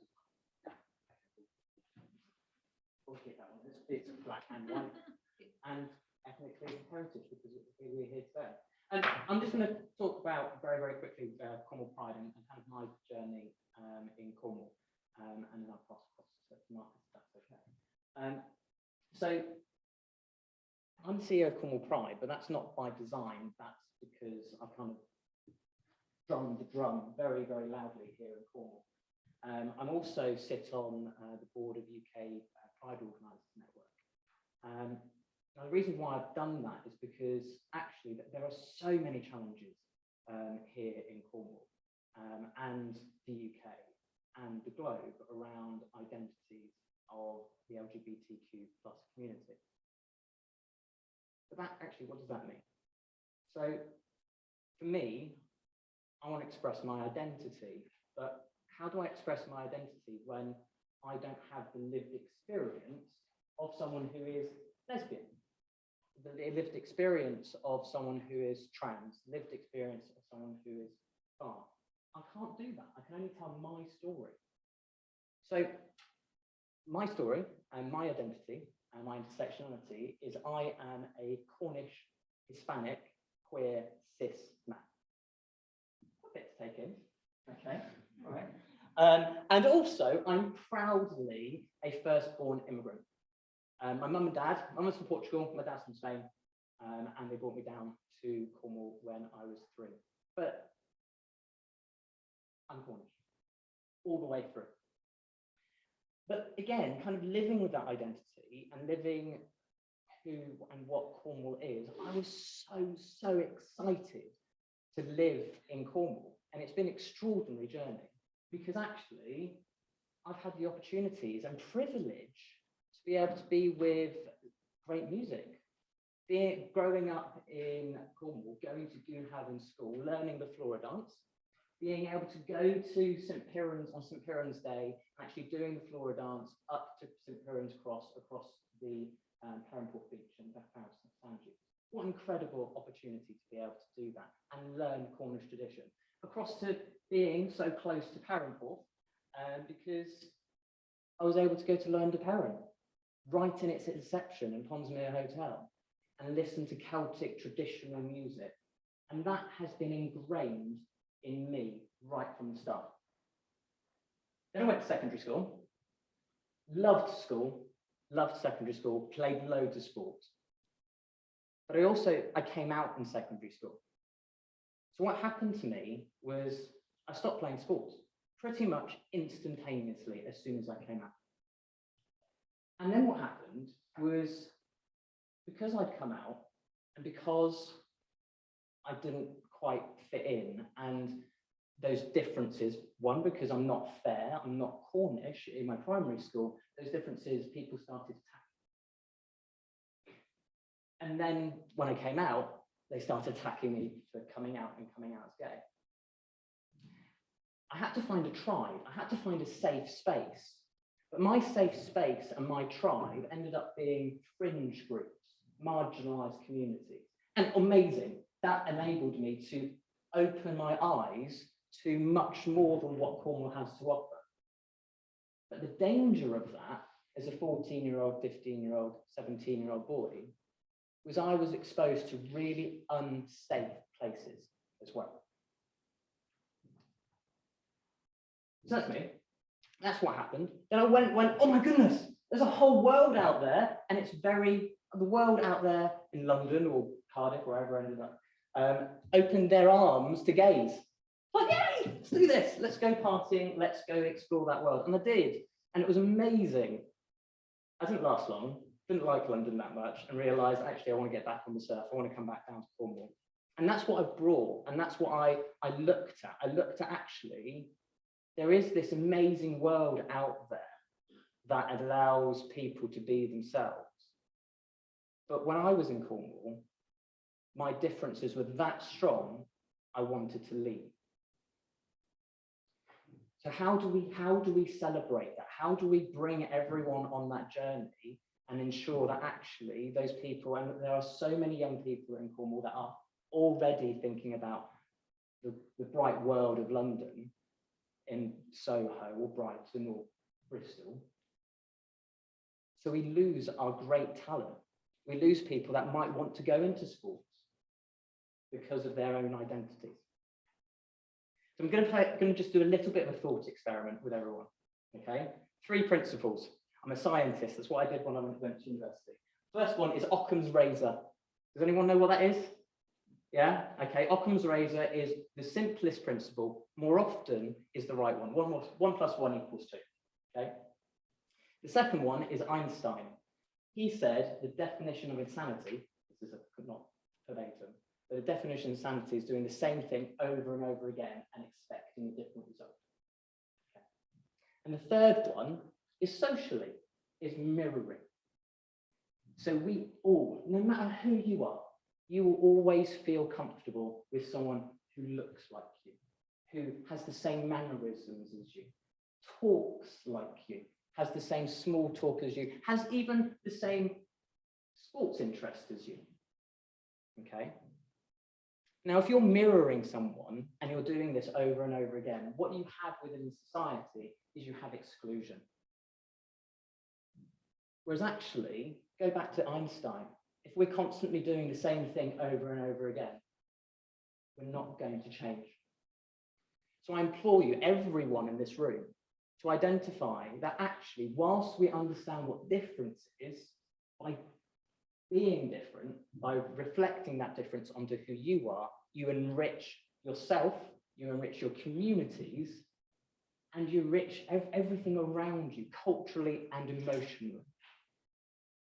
And that's what the power of difference is. And so off the soapbox, this is Cornwall Pride, okay? Cornwall Pride represents and supports the LGBTQ+ community here in Cornwall. We have an understanding that the Pride flag has many different evolutions and different generations. This is why we have our rainbow strip, identifying quite clearly trans colours, and also the filly part, which is the black and brown stripes, because it was within the queer community that we actively recognised that we cannot be racist, and we have to understand that actually within the queer community, even though it's a marginalised group, there is a screaming amount of racism inside of that. So if there's racism in such a small group of people, oh my goodness, okay, we are living beneath a rock if we don't understand it exists. And before we move over to Marcus, I'm going to leave you with this. Nice and simple. Cornwall Pride is changing because Pride's changed. Pride over the UK, across the globe, has become very commercial, has become a celebration, quite rightly. It has become something that raises awareness. Brilliant. what we see as Cornwall Pride is a real opportunity to engage not only the LGBTQ+ community, because we need to stand up for our rights, we need to ensure they do not roll backwards, but also that we stand in solidarity with all marginalised groups, and we bring every single person on that journey, because we are only stronger together. As Cornwall would say, Onan Hagon, one and all.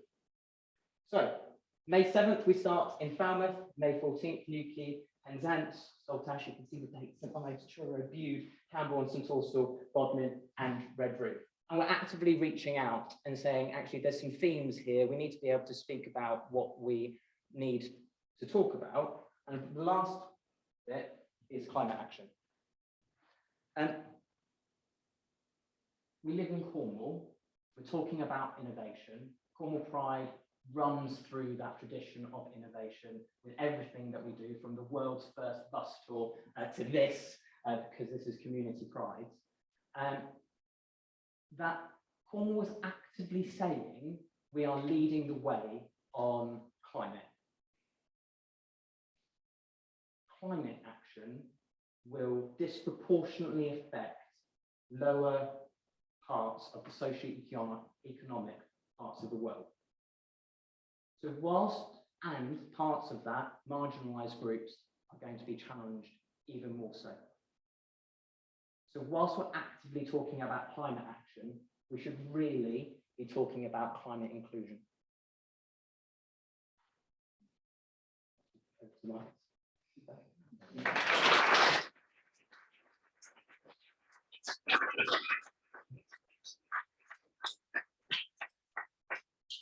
Good afternoon. I'm Marcus Alleyne, acting Chief Exec of Black Voices Cornwall. We're a newly formed organisation, came about immediately after the murder of George Floyd, which I'm pretty sure everyone in this room is aware of. We saw protests in and around Cornwall, and as an organisation, we didn't want that to be the end of it. We wanted those individuals that were taking a knee for 9 minutes in Kimberley Park to have an impact, to have some longevity and sustainability in terms of their actions. So myself and some like-minded colleagues came together and thought, actually, what can we do as members of an ethnically diverse community that proudly represents and identify as Cornish, to ensure that we're starting to push on a few more doors, a little harder than we have done historically and previously. That very quickly turned into a formal organisation, and at the end of last year we were given charitable status, which we're incredibly proud of. The title Black Voices Cornwall is a deliberate attempt to start changing the narrative. For a long time, history has dictated, when we see Black characters depicted in literature, it's always been preceded or superseded by angry, violent, dangerous, rapists. And it was part of the thought process that what can we do to start changing the narrative when we are immediately confronted with the word Black? As an organisation, we predominantly deal with training and education. We work in a number of primary schools and secondary schools across Cornwall. We work with some of the larger industries in Cornwall, NHS, Cornwall Police, and the local authority. And we're starting to make some positive steps forwards in terms of tackling and challenging racial inequality and inequity in Cornwall.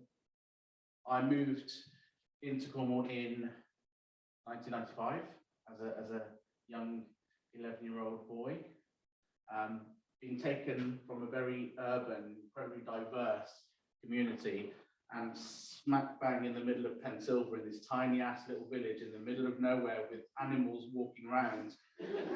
And I was like, what is going on? What is going on? And it was a huge culture shock. It took me 4 years to see another person of colour in Cornwall. And as a teenager, I remember it very clearly, walking through Liscard with some of my friends. I seen a black man walking down the street, and he literally stopped me dead in my tracks. And I thought, finally, something I can relate to. But in hindsight, actually, the reasons behind that association and that affinity were incorrect. And we try to bring that into our training now. I too, over the last 18 months, have come out, not as gay, but as black. When I moved to Cornwall as an 11-year-old boy of colour, I felt it incredibly important that I started to minimise my blackness, that I started to change the way I would dress, the way I would speak. I lost my Birmingham accent. I would no longer speak in patois or pidgin English to my grandma on the phone. I started to change my social circles. I actually took up sport rather than shy away from it to try and fit and conform, and to try and tick as many boxes as I could in terms of how I identified, that I would fit in somehow better. But the one thing I couldn't change was my blackness, my visible blackness. Something else that I've come out as over the last 18 months is Cornish. It fills me with great pride to not only raise my family here, not only to have my children that have been born here, but to have actually discovered through my DNA that 4 generations ago, my great-great-grandmother was born here. But should it take that much for someone to identify as Cornish? And this is what we start looking at intersectionality and the importance of that. And how can we take the ideas of intersectionality, which in short is you might be black, you might be female, you might have a disability, physical or non-visible. You might be pregnant. You might have had gender reassignment. You may adopt or identify with any of those protected characteristics. And socially, we understand that as a black person, these are the challenges you are likely to face in the course of your life. As a person that has a disability, these are the challenges you are likely to face in the course of your life. But what happens when that black person is female and has a disability? Suddenly those paths, as they intersect, become a little more grey. It's far more difficult to associate and attribute a particular challenge to a particular group. So when we think about intersectionality and how that can be turned into innovative processes and programs, I think we need to start looking at diversity, but not just of physical diversity, not as visible diversity. We're not talking about representation at executive board level. What we're trying to understand now is diversity of thought. If we go into a room and everyone thinks the same, the likelihood is the outcomes are going to be identical every single time we have a discussion.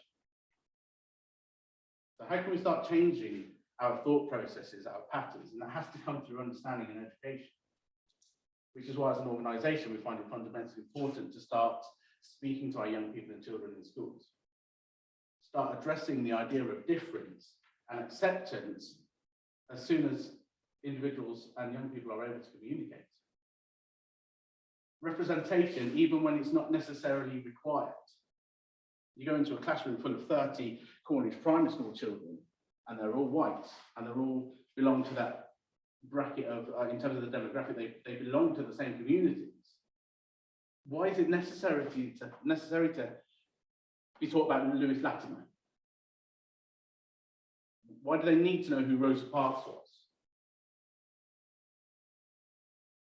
The reason is because at some stage, they might not be in that classroom anymore. They might be out in the wider world. What happens then? How do we explain the differences and how do we embrace those? But actually, how do we see and recognize the power and the value in diversity of thought and intersectionality? If we can understand the processes and the mechanisms behind that, and we start injecting those thought processes and ethoses into our boardrooms, into our policies, into our practice and procedure, that's when we will start to see real innovation. Sometimes we take the term for granted, but it's just the concept of a new thought, a new idea, a new way of thinking. We hear innovation and suddenly we need to think big initiatives. We need to build massive structures. We need to demonstrate the beauty in blackness. But actually, we just need a new idea. We need a new thought process. We need to allow those ideas and thought processes to instigate conversation. It's at that point when we've allowed those conversations into our boardrooms, into our staff rooms, into our golf club locker rooms. That's when we can start talking about change.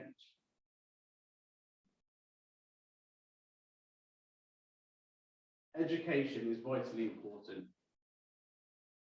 not just from an academic perspective, but from a social perspective. What narratives are we teaching? The idea of almost 6,000 children learning the Cornish language just touches me somewhere incredibly special. How can we take that to the next step?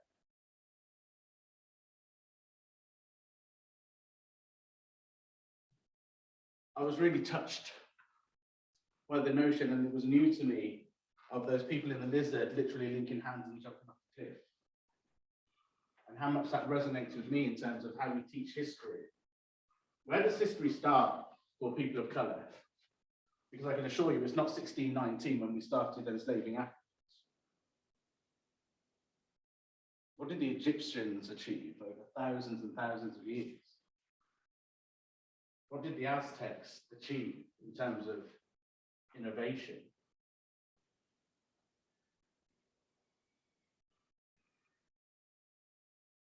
The whole concept of language and terminology, we say enslaved rather than slaves, is because it was done to someone.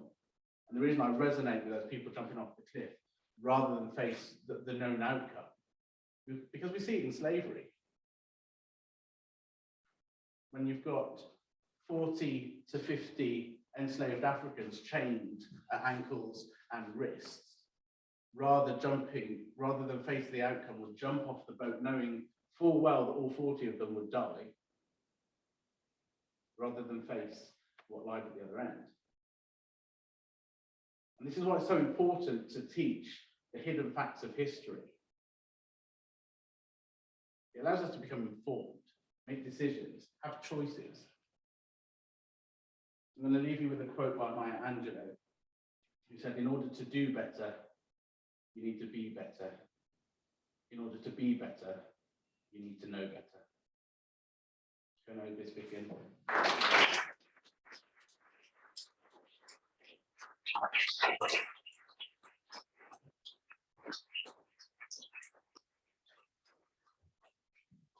Thank you both.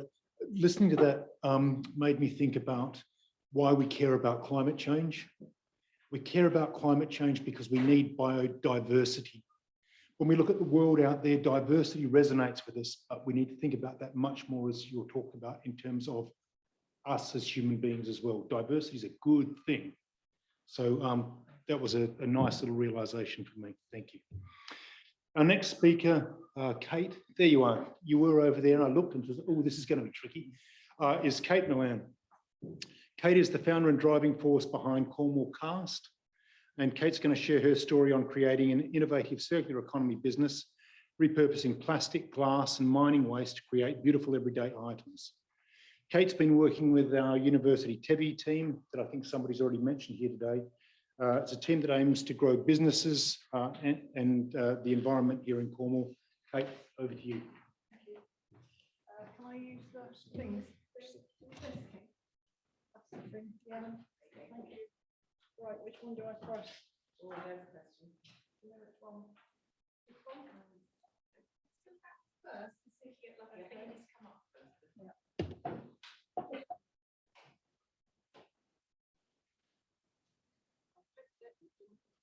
Ah, there it is. Fabulous. There you go. Hello, everybody. Following this gentleman, I'm sorry, I'm useless with names. I'm dyslexic. Just names don't and also Asperger's, and some of the things you were saying about finding a tribe and being growing up not fitting, because I was quite late diagnosed. And really interesting, really interesting. Anyway, I am not professional. I've only ever done this once or twice before, so please bear with me. I have my cards. Not me. I will try not to use them because I know it all. It's just nerves. It's not me. You got this. You got this. Thank you. Thank you. Right. Corncast. This is me. This is my homemade logo, which I hope expresses Cornwall casting, mining related. Oops. It's going. It's not really. Right. Yeah. Sorry, nerves getting the better of me. No, I only pressed it once then and it went twice. Oh, I think it's anyway, so I really don't get making signs with multiple objects. Yeah, I take away stuff and make things from it. It's fairly self-explanatory. It all started when I was here at Rowe 10, 12, 15 years ago. I was here part-time for about 7 years. Doing a degree and then the MA, casting glass is my passion, mixed media sculpture. On the masters though, I was kind of pushed into concrete a bit because I'm quite experimental, do a lot of trials, which I love. I love experimenting, and this is where the idea first came from a project I was doing. I had to make some signage for the campsite on the bridge, which in the end I didn't actually do. And they wanted signage for their recycling area made out of the recycled waste. So this stems from that idea. I think I've skipped one. Oh, lots of experimenting. Yeah, this is my first mixed design that I was happy with. This is recycled glass. And that was the first commission I did. You may have seen this before. As I started making these signs, I started to need a bigger space. So I tacked on this addition to the back of my house. It was all made out of skip vines, reclaimed wood, and bits and bobs. And at the time I was making this, I just got on Netflix. So serious. It made quite an impression on me. But yeah, it was just like that. Right. This is the largest sign that I've made. This is up at Truro as well. This just gives you a rough idea of what I do. This is the rebar. You can't probably see, there are fine wires. These suspend the rebar so it sits in the middle of the slab. I have my dropouts here, which have carbon fibre rods through them, so the A's, the E's, the O's of letters, P's, Q's, whatever, they drop out if they're not rodded. And then it's levelled before it's poured.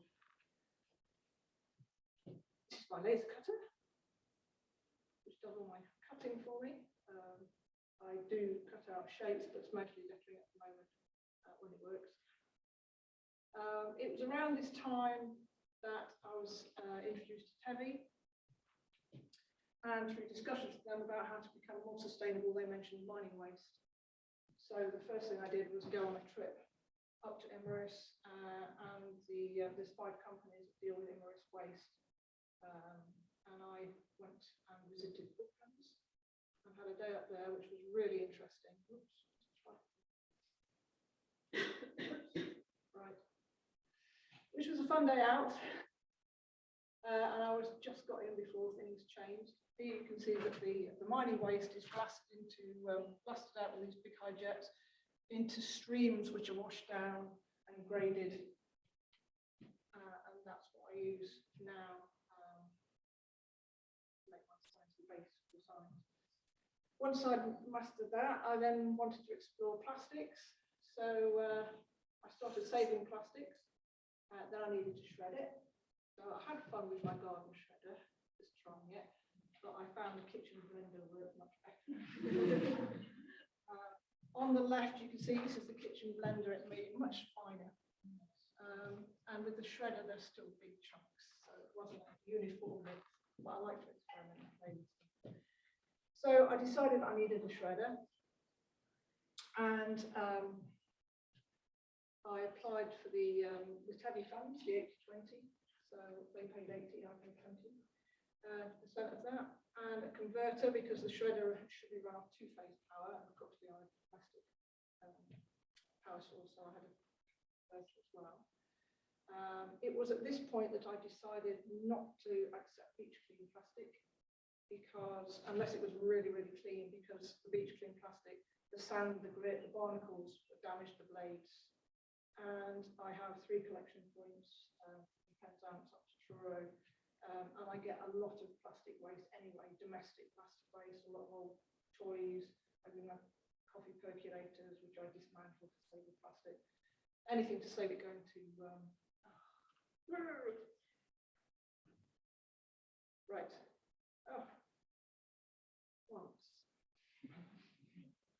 Domestic plastic waste, it shreds it beautifully. And I used that initially to make my first pieces. I don't know if that skipped 1 or 2. Shredding, yes. Sorry. I spend my evenings dismantling, yeah. If I have a lot of plastic toys to dismantle, so if anybody is bored, wants to fill the evenings, please come and see me. I can give you some toys to dismantle. This was an Instagram post just to show my followers that, you know, all the wastage that goes into toys, because they don't get recycled. These were the first pieces I made. Back in the day, I was sandblasting them. I don't do that anymore. I built myself a sandblaster. That was semi-functional. I then thought, no, I need a proper sandblaster, so I bought one, proper cabinet. It wasn't a lot better, and in the end I found it was too time consuming and too difficult, and I didn't actually sell very well. This is some of my plastic waste. I sort into colours. I can get obsessive about sorting, and I find that oh, this could be another shade. I could have another shade of blue because it doesn't quite fit that shade, and it's not quite actually. But it's lovely stuff. Honestly, see,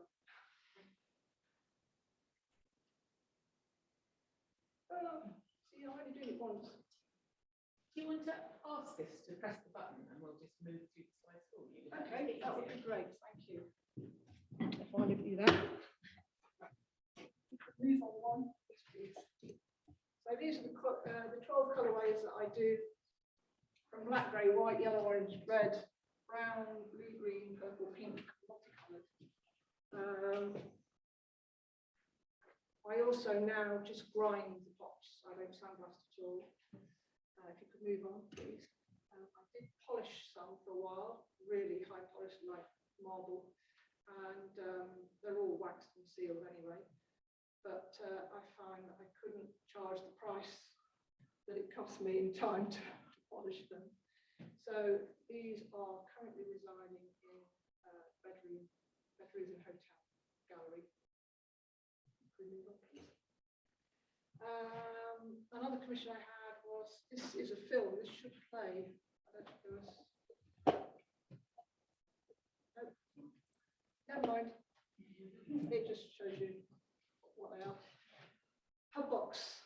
Yes, that was a commission for Hubbox. They asked me to make, actually they asked me to make 80 in the beginning, and then when they actually put the order in, they asked for 35. Doesn't matter. So that was fun. Coronavirus, move on please. Yes, it kind of slowed things up. I couldn't get cement for a while. And I used the time to have a play with a new mix, because I would like to step away from cement-based mix, obviously for environmental reasons. Also, I found grinding the bowls with my grinder is giving me carpal tunnel. And thirdly, I couldn't actually get any cement during COVID because of the shortage on building supplies. So I started playing with a new mix, which is a plaster-based mix. I don't know if anybody knows of Jesmonite, very similar to Jesmonite, my own version of, again, that's my thing, I experimented with materials. And this is a result of that. These I get quite a lot of good feedback from this. So I started selling these. I started doing stalls.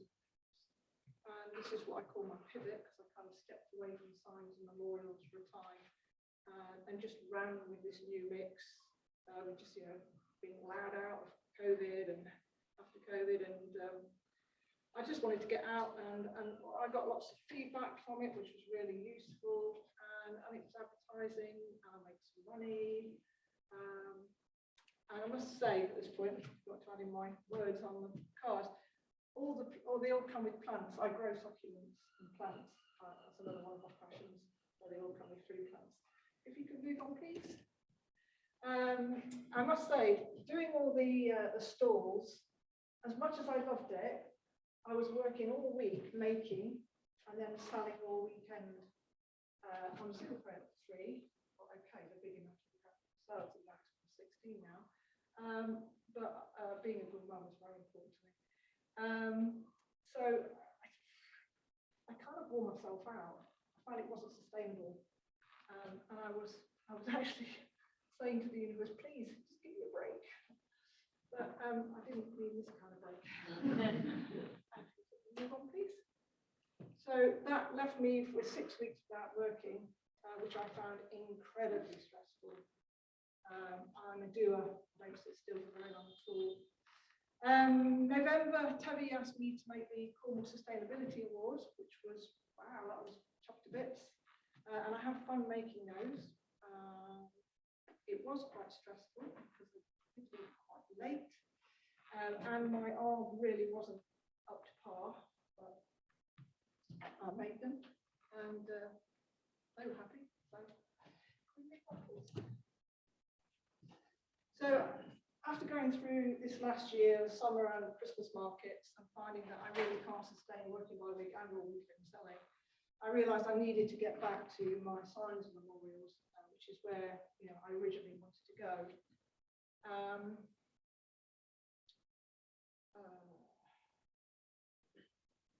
This was the first one I made for our own dog. That the shape is her favourite walk down by the house. That's a recycled glass mix, and it's the first one, quite aptly, that I added ashes to our own dog. There's actually a gecko in there. This is quite thick, and it's entombed. It was quite tricky doing it. There are stories I can tell that we haven't got time now. But anyway, yes, popcorn's in there. Very pretty things, geckos. Anyway, so I want to get back to signs and memorials, really. And just these are just a few examples. Move on, please. This is just plain mining waste. The big fonts. I was just playing with fonts, just playing with ideas. Sites I made for a friend. House names, house numbers. I got asked for a 93 by somebody, and it was a pain. So I decided if anybody wants a number, it's going to be square. Yeah, it's been a tricky year, as I was explaining to you earlier. I've had to, or I'm trying to make sure I get some playtime for my own mental health. Could we move on, please? I love experimenting. That's self-explanatory. It's really become very important to me as well. Fundamentally, yeah. So lots happened for me in 2021, and I am choosing, because it's been quite a shitty year for a lot of people. It's probably one of the worst years for me in about 25, for various reasons. So I'm choosing to focus on the positives and my achievements, which are, I re-roofed my front workshop, which may not sound much, but for a single mum, I did have some help from a friend, and I had persistent leaks for well over a year, so I was delighted to get that done. Can we move on, please?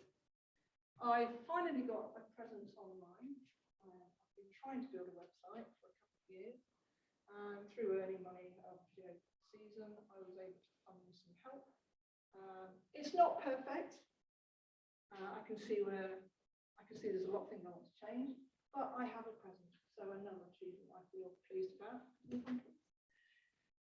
I booked 30 markets, craft fairs over the season, which was a great experience. I had lots of fun, lots of feedback. Again, I'm choosing to focus on that and learn from it. And finally, I bought myself back. There's a story behind this, but we haven't got time for it now. And got some of those magnetic signs and made myself a little bumper sticker. You can move on, please. And I got some business cards printed and some other bits and bobs done, but these were just ones to give out parts, which actually I bought one. Just in case I was curious. This is one of my readers. This is something I didn't actually say when I was on that slide. I purposely made them have a round bottom. This one's, as I've grown, kind of the bigger ones I now put a flat spot on because they have pants in. But there's 3 sizes down. I made them have a round bottom on purpose because I wanted it to try and convey the instability of the situation of the environment. Obviously, I'm coming from a sculpture background, so that's my thinking. And originally, I made them in concrete because I also wanted to convey the weight of the issue of the environment. Anyway, I missed that bit out. Moving on, please. This should be a little video, but he's probably not going to work. No, not to worry. So I would look at my card because I was going to say something like that.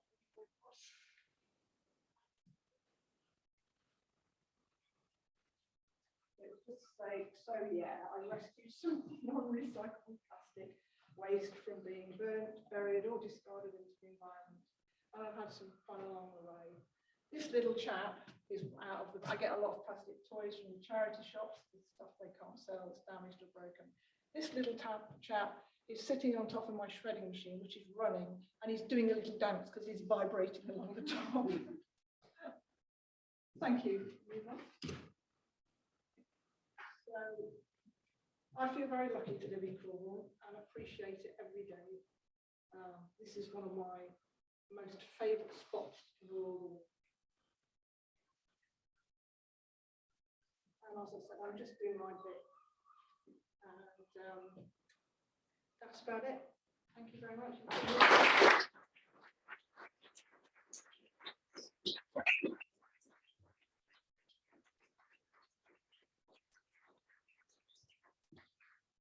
Thanks a lot, Kate. You probably heard the seagulls on cue. They're not seagulls, sorry, they're herring gulls, sorry, I'm a biologist. Kate, you said you needed help deconstructing the toys. I think lots of us could help you, provide you children to destroy them. Deconstruct might be slightly trickier. Actually, I'm looking for a new workshop. I have a situation where I need to move. So if there's anybody that knows of any workshops available. A lot of people just looked at their shoes, Kate. Last but not least, we're moving from one type of mining to another. We're now pleased to have Professor Karen Hudson-Edwards. She's a professor of sustainable mining with the Camborne School of Mines. As I've already said, a venerable Cornish institution and a key part of our university. Karen's also a member of the Environment and Sustainability Institute and is going to talk to us about research into mine waste remediation and the wider work taking place on geothermal and tin mining in Cornwall, or something like that. Something like that. I hope I'm close. Oh, actually, if someone could advance. Okay. Thanks, Dave, and thanks. Really great to see everybody. Thank you very much for the invitation. I feel really honored to be asked to come to St Piran today. Part of the reason for that is actually you probably hear my accent. I'm not from Cornwall, I'm Canadian, and I've been doing my family tree. And I found out about 6 months ago that I actually have a Cornish copper miner in my family, which is super exciting. And I rang up my mother in Canada, who still thinks I work for the National Geographic Society, despite the fact I'm a geologist. I said, Mom, I found we have Cornish miners. And she just went, I didn't know there were mines in Cornwall in Canada. So she's not quite sure where I live, and she doesn't quite get it. But anyway, I'm here and I'm really proud to be here. So I'm going to give an overview of some of the things that they introduced, but also really focus on Cornish geology. Because I think Cornish geology is amazing. There's just so much, and I think it shapes the way that people have evolved in Cornwall, the industry has evolved, and so on. So next slide. So this is it. You've sort of seen that. Next one. Okay, so this is a simplified geologic map of Cornwall. There are the green bits. There's actually a lot going on in green around here, but what I'd like to focus on are the red bits. And you probably know these are the Cornish granites. And of course, we don't actually consider county boundaries in geology, so this is actually Devon over here, and we have to consider the Cornish southwest granites. So this is great. And we have 5 significant granites that are outcropping on our surface here in Cornwall. But actually, these are connected underneath by what we call a great big backlit. So there's been a big intrusion of magma, and some of the magma has actually made it higher and been eroded off. And these granites are really important, not only for what we see around the county today, the big moors, Gomes Moor and Dartmoor, but also for the mineral deposits they have generated. And so this map, it might be hard to read, but it highlights the granites. And it shows you some of the dominant mineralization that's been here. And this has been the target of mining in Cornwall for probably about 4,000 years. So you can see the 2 main, of course, types of deposits are the copper deposits and the tin deposits. But we have a lot of other stuff here. And that's what makes Cornwall really exciting. As a geologist, I was really excited to get the job done here. So you can see there's chine clay, of course, and there's other minor metals, which I'm going to come on to. And there's quite a list: uranium, bismuth, cobalt, and a lot of these mined in the past. And we actually have hydrocarbon seeps as well. So we've got a lot of geology all in one place. Next slide. Okay, so let's move on to the present day. And everyone, probably almost everyone, has a mobile phone. And this is a really good slide that was developed a number of years ago. And it's the elements in a smartphone. So really, any technology that we have has metals. There's no question about that. But this is one we use to sort of highlight the number of different elements from our periodic table that go into a smartphone. And so we've got aluminium, we've got carbon and oxygen, and the ones that are circled in yellow are the metals that have been mined in Cornwall. So you can see that we really have a lot of mineral wealth here. And of course, you know that. And we mine tin. Tin is a sort of the glue, the solder that's used in a lot of instruments. The copper that's used for wiring, but we've also mined arsenic in Cornwall, amazingly. That was made into a poison and sent to the US to control the boll weevil. We've also mined iron and so on. So a lot of what we do a lot of things at the Kenworthy School of Mines, and we train people to be miners. And we also really try to understand the good and the bad side of mining. And I think we need to recognize that if we want mobile phones and if we want green technologies, mining is something we need to do. So we're working towards making mining much more sustainable. Next slide. Okay, so a number of terminologies have come along in the last few years.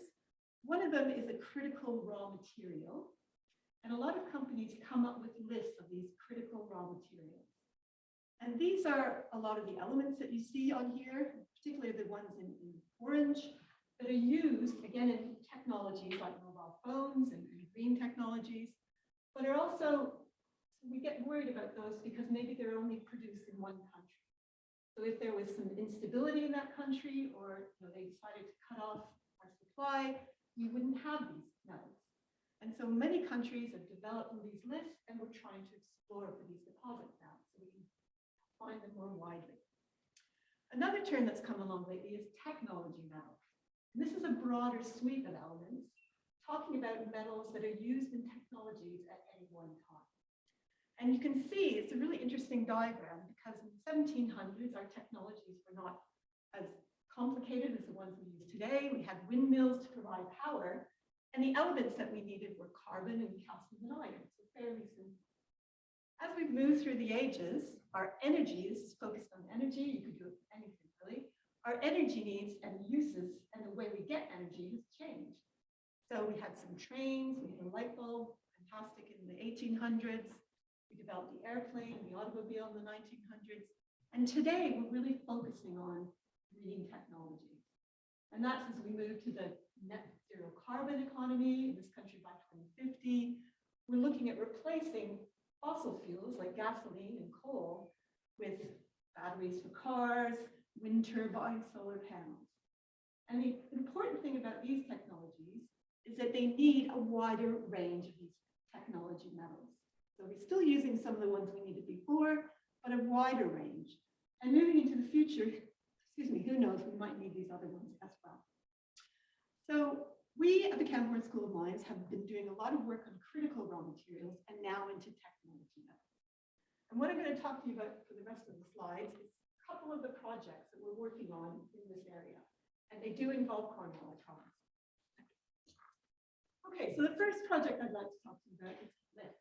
We always have to have acronyms for these projects. So it's Lithium for Future Technology. It's funded by NERC, that's our Natural Environment Research Council. So the government, we've applied to the government and they've assessed the applications and been awarded funding.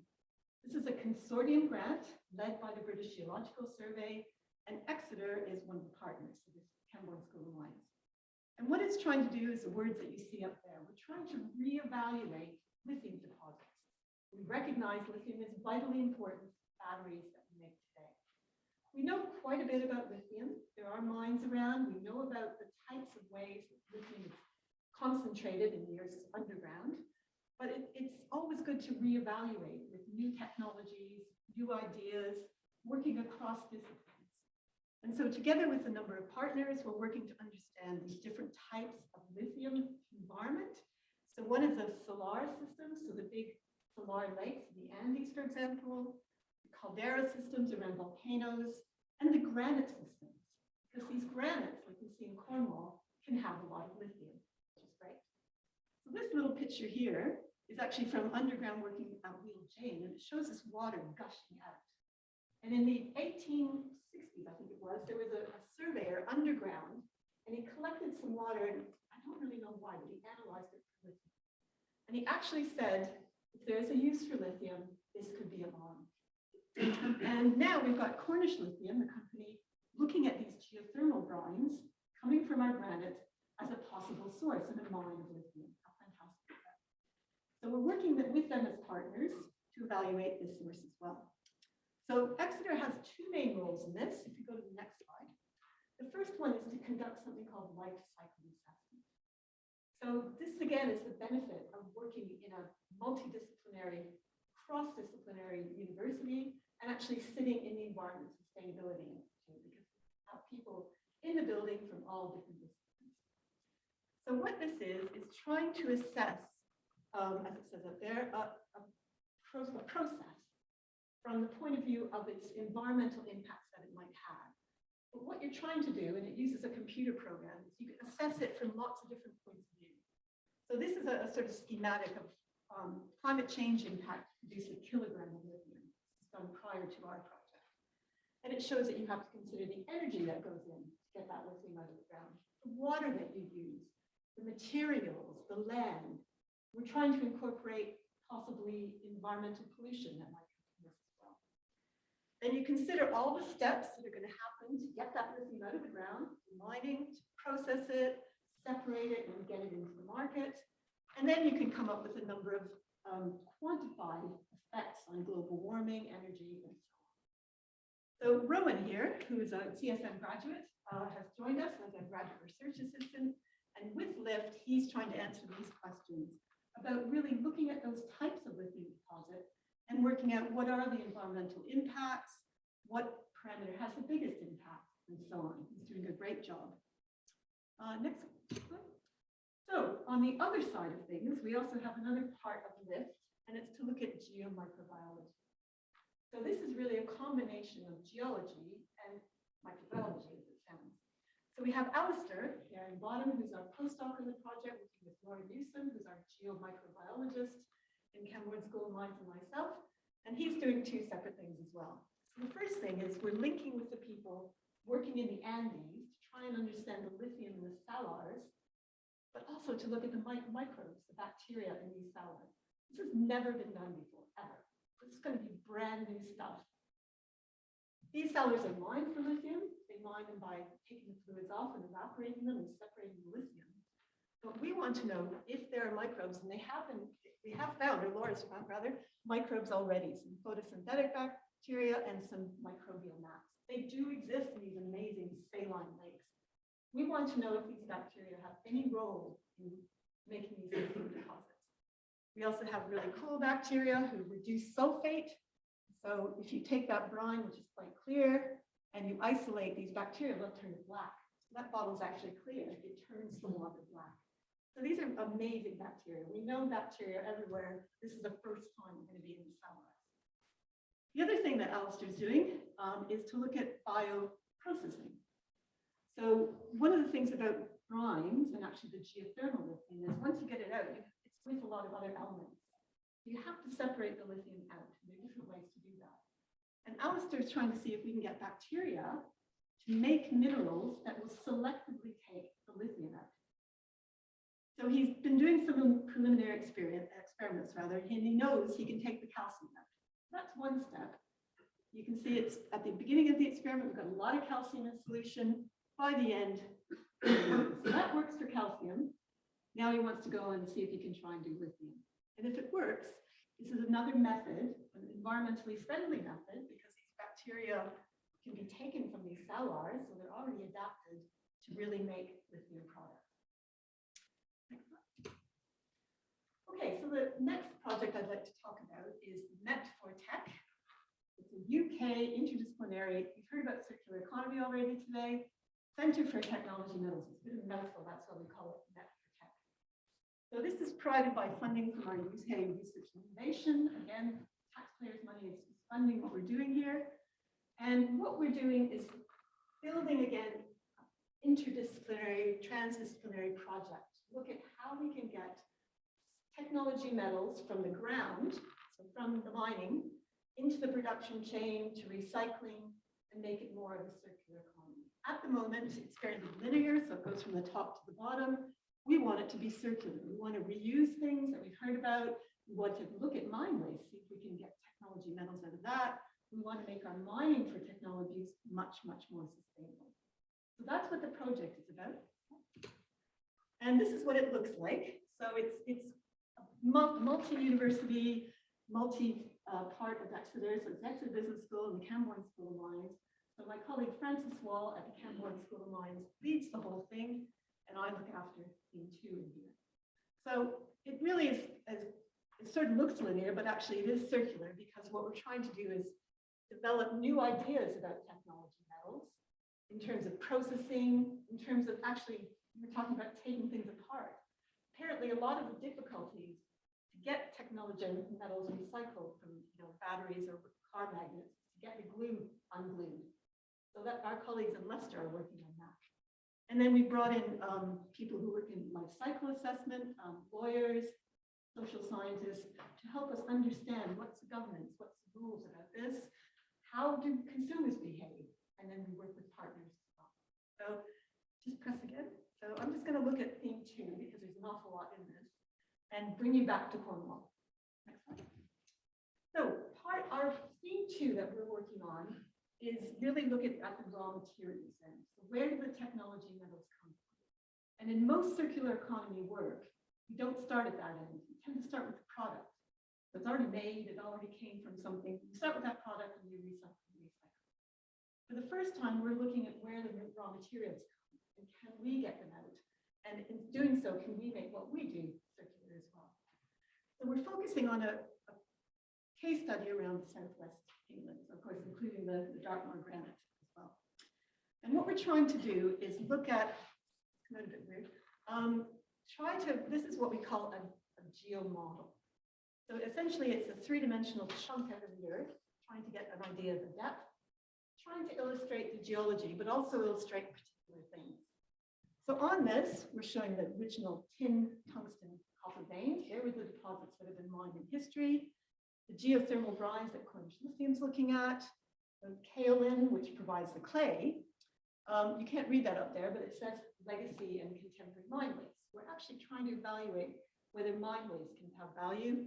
We're looking at mineral sands off the coast, which have been derived from erosion of some of the deposits and some of the systems and waterways. We're trying to look at everything and see what we can do with it. In terms of all of these elements, okay, so the main ones, of course, tin, lithium, and copper seems to have disappeared, and tungsten. And we've got Eva Marquis, who's the postdoc on this, and doing fantastic. Next slide. So we really couldn't do this kind of work if we didn't have partners who worked with us. I think that's what Tevi was all about as well. So, no, sorry, this has come out black, but anyway, you get the idea for the map. So this is the state of affairs in Cornwall. It's a really active exploration scene going on in Cornwall. We've got about 7 or 8 small companies actively exploring for lithium, copper, a little bit of tungsten and tin, probably the main things. And they are reporting, and you might see reports in nice pieces of drill core and so on. We've also got the geothermal going on as well, so over there. And we've got even small people like Blue Hills Tin. So we're collaborating with them. We're trying to build up an idea of what's happening, as much as they can tell us within confidentiality, of course. What's happening, you know, what are they finding? Putting data together. And then if you go to the next slide, and my child dear, sorry, that hasn't shown up at all. So really what we're trying to do is then take our information and work with another project called Deep Digital Cornwall, which is a compilation of lots of data, both for the surface and underground, to try and identify where are the areas that we think are mines are going to happen again. And unsurprisingly, it's the areas that really have, I think we heard this earlier, that have already been mined. They were mined before we had the technology to look deep, to evaluate with new tools. And so we're looking at those again. And these boxes, which didn't come up, are trying to show you that in these areas, you've got lots going on. So you've got exploration going on. The green dots are geothermal energy. We're thinking about, you know, if we have maybe 3 tin mines, could we have a smelter in Cornwall rather than ship the tin to Malaysia, which is what's done now. So trying to think circular, trying to put businesses together, link people, use Cornish energy as much as we can. So we're talking to offshore wind people as well, trying to get everything integrated within Cornwall.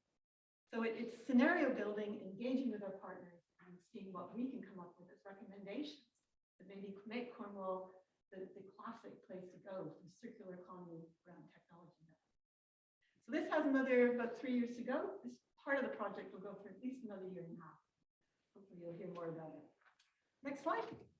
So just to finish off the whole session, next one. So I think Cornwall has unique geology. It's a great place and of course a rich mining past. We learn so much more about our mining every single day. So together with government, NGO, local businesses, and working across departments at the university, led by Kenworthy School of Mines from the geology point of view, we've been focusing on technology metals. To look at the environmental impacts. We've heard that, you know, mining has caused some problems in the past. We're trying to understand those and maybe do something about it. Looking at new bioprocessing techniques, lithium and other things. Trying to work on circular economy, right from the start of exploration all the way through to the product and the recycling. And then trying to get into policy. I haven't mentioned that much, but we're working with governments, local and federal governments, to try and put in policy about making mining a good thing for Britain again. And finally, of course, we're at university and we're really working with great young people. So we're training the next generation. I've shown you a few of those people, and it's a great place to be. So thank you.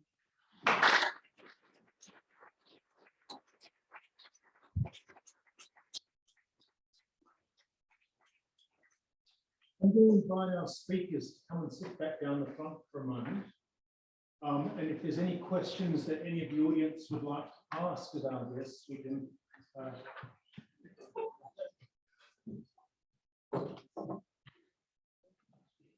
think the first question is, please, can we go home? I just think if people need to go, they need to go. Yeah, absolutely. Cheers, Carol. Thanks for coming.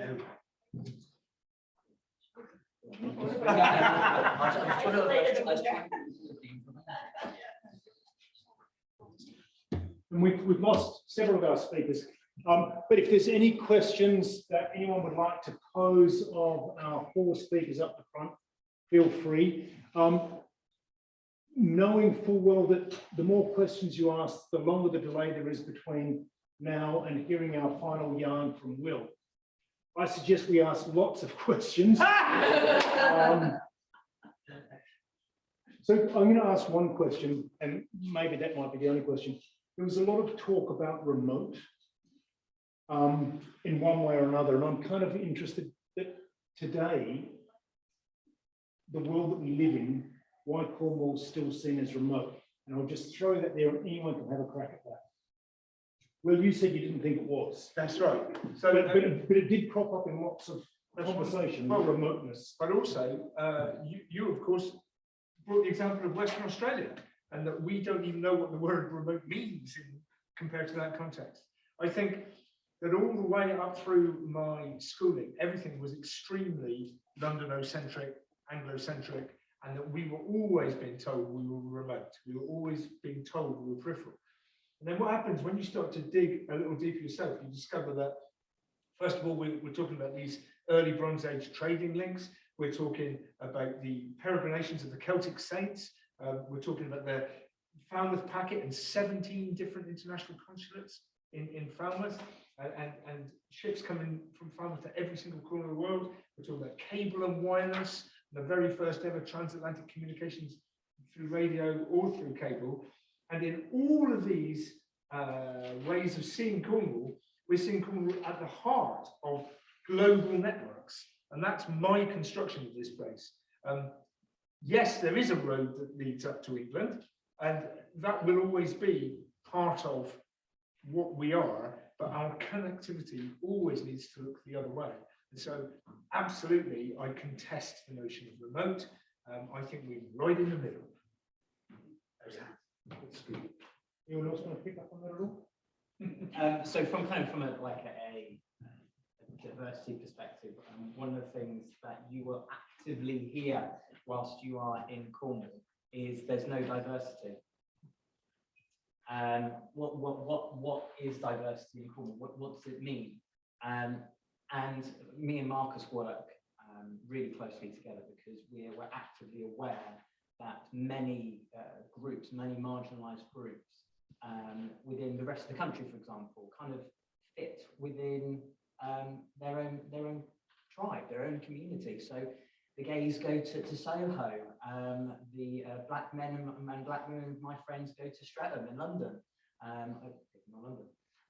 or Bristol, or parts of Birmingham.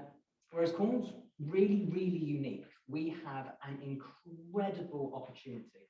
I don't know whether anyone's aware of the Interfaith Forum here in Cornwall, because there are so many dispersed faiths and beliefs in Cornwall.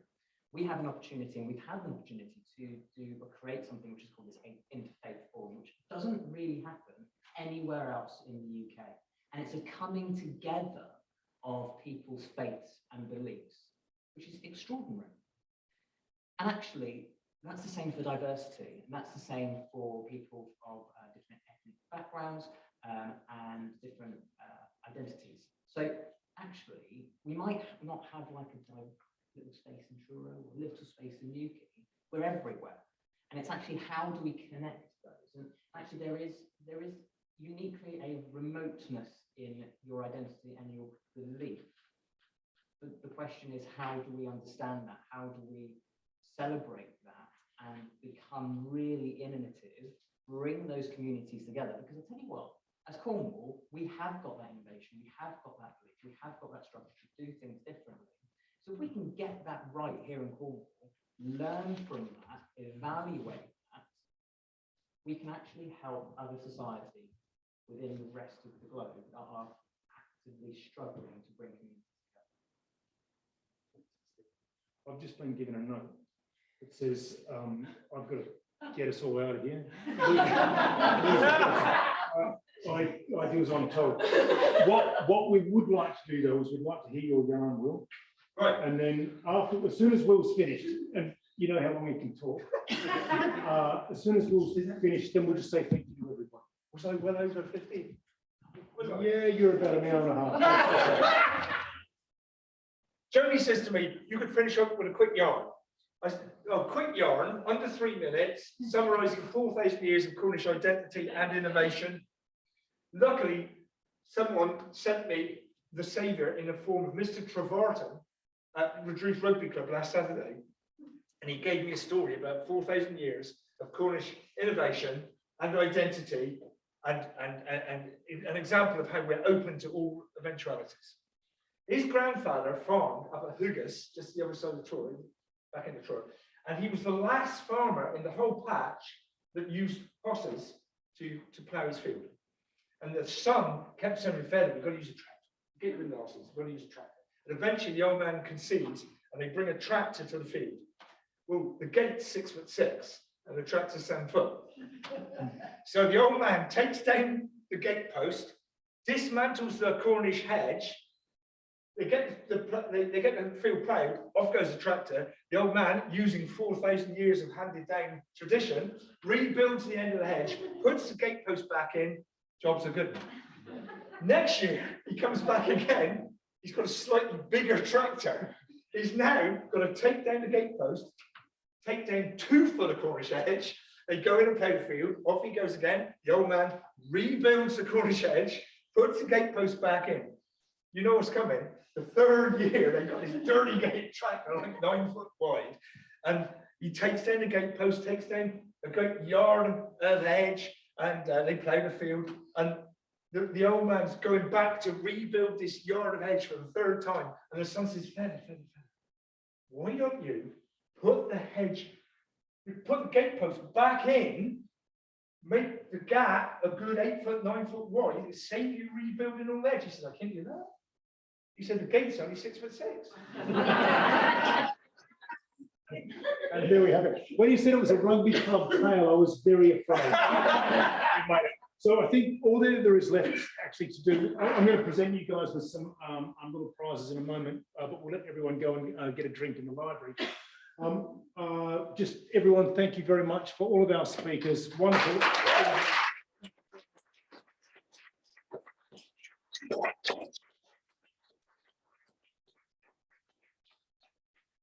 The final bit of housekeeping is that there are somewhere some codes to get out. Lou, if you could stand up and put your hand in the air. Yeah. If you need a code to get your car out of here without having to pay, sounds like Will might be up for that. Come and please see Lou. Otherwise, please go through to the library. We've got some more sea shanties and other fun stuff. And thank you very much for coming along.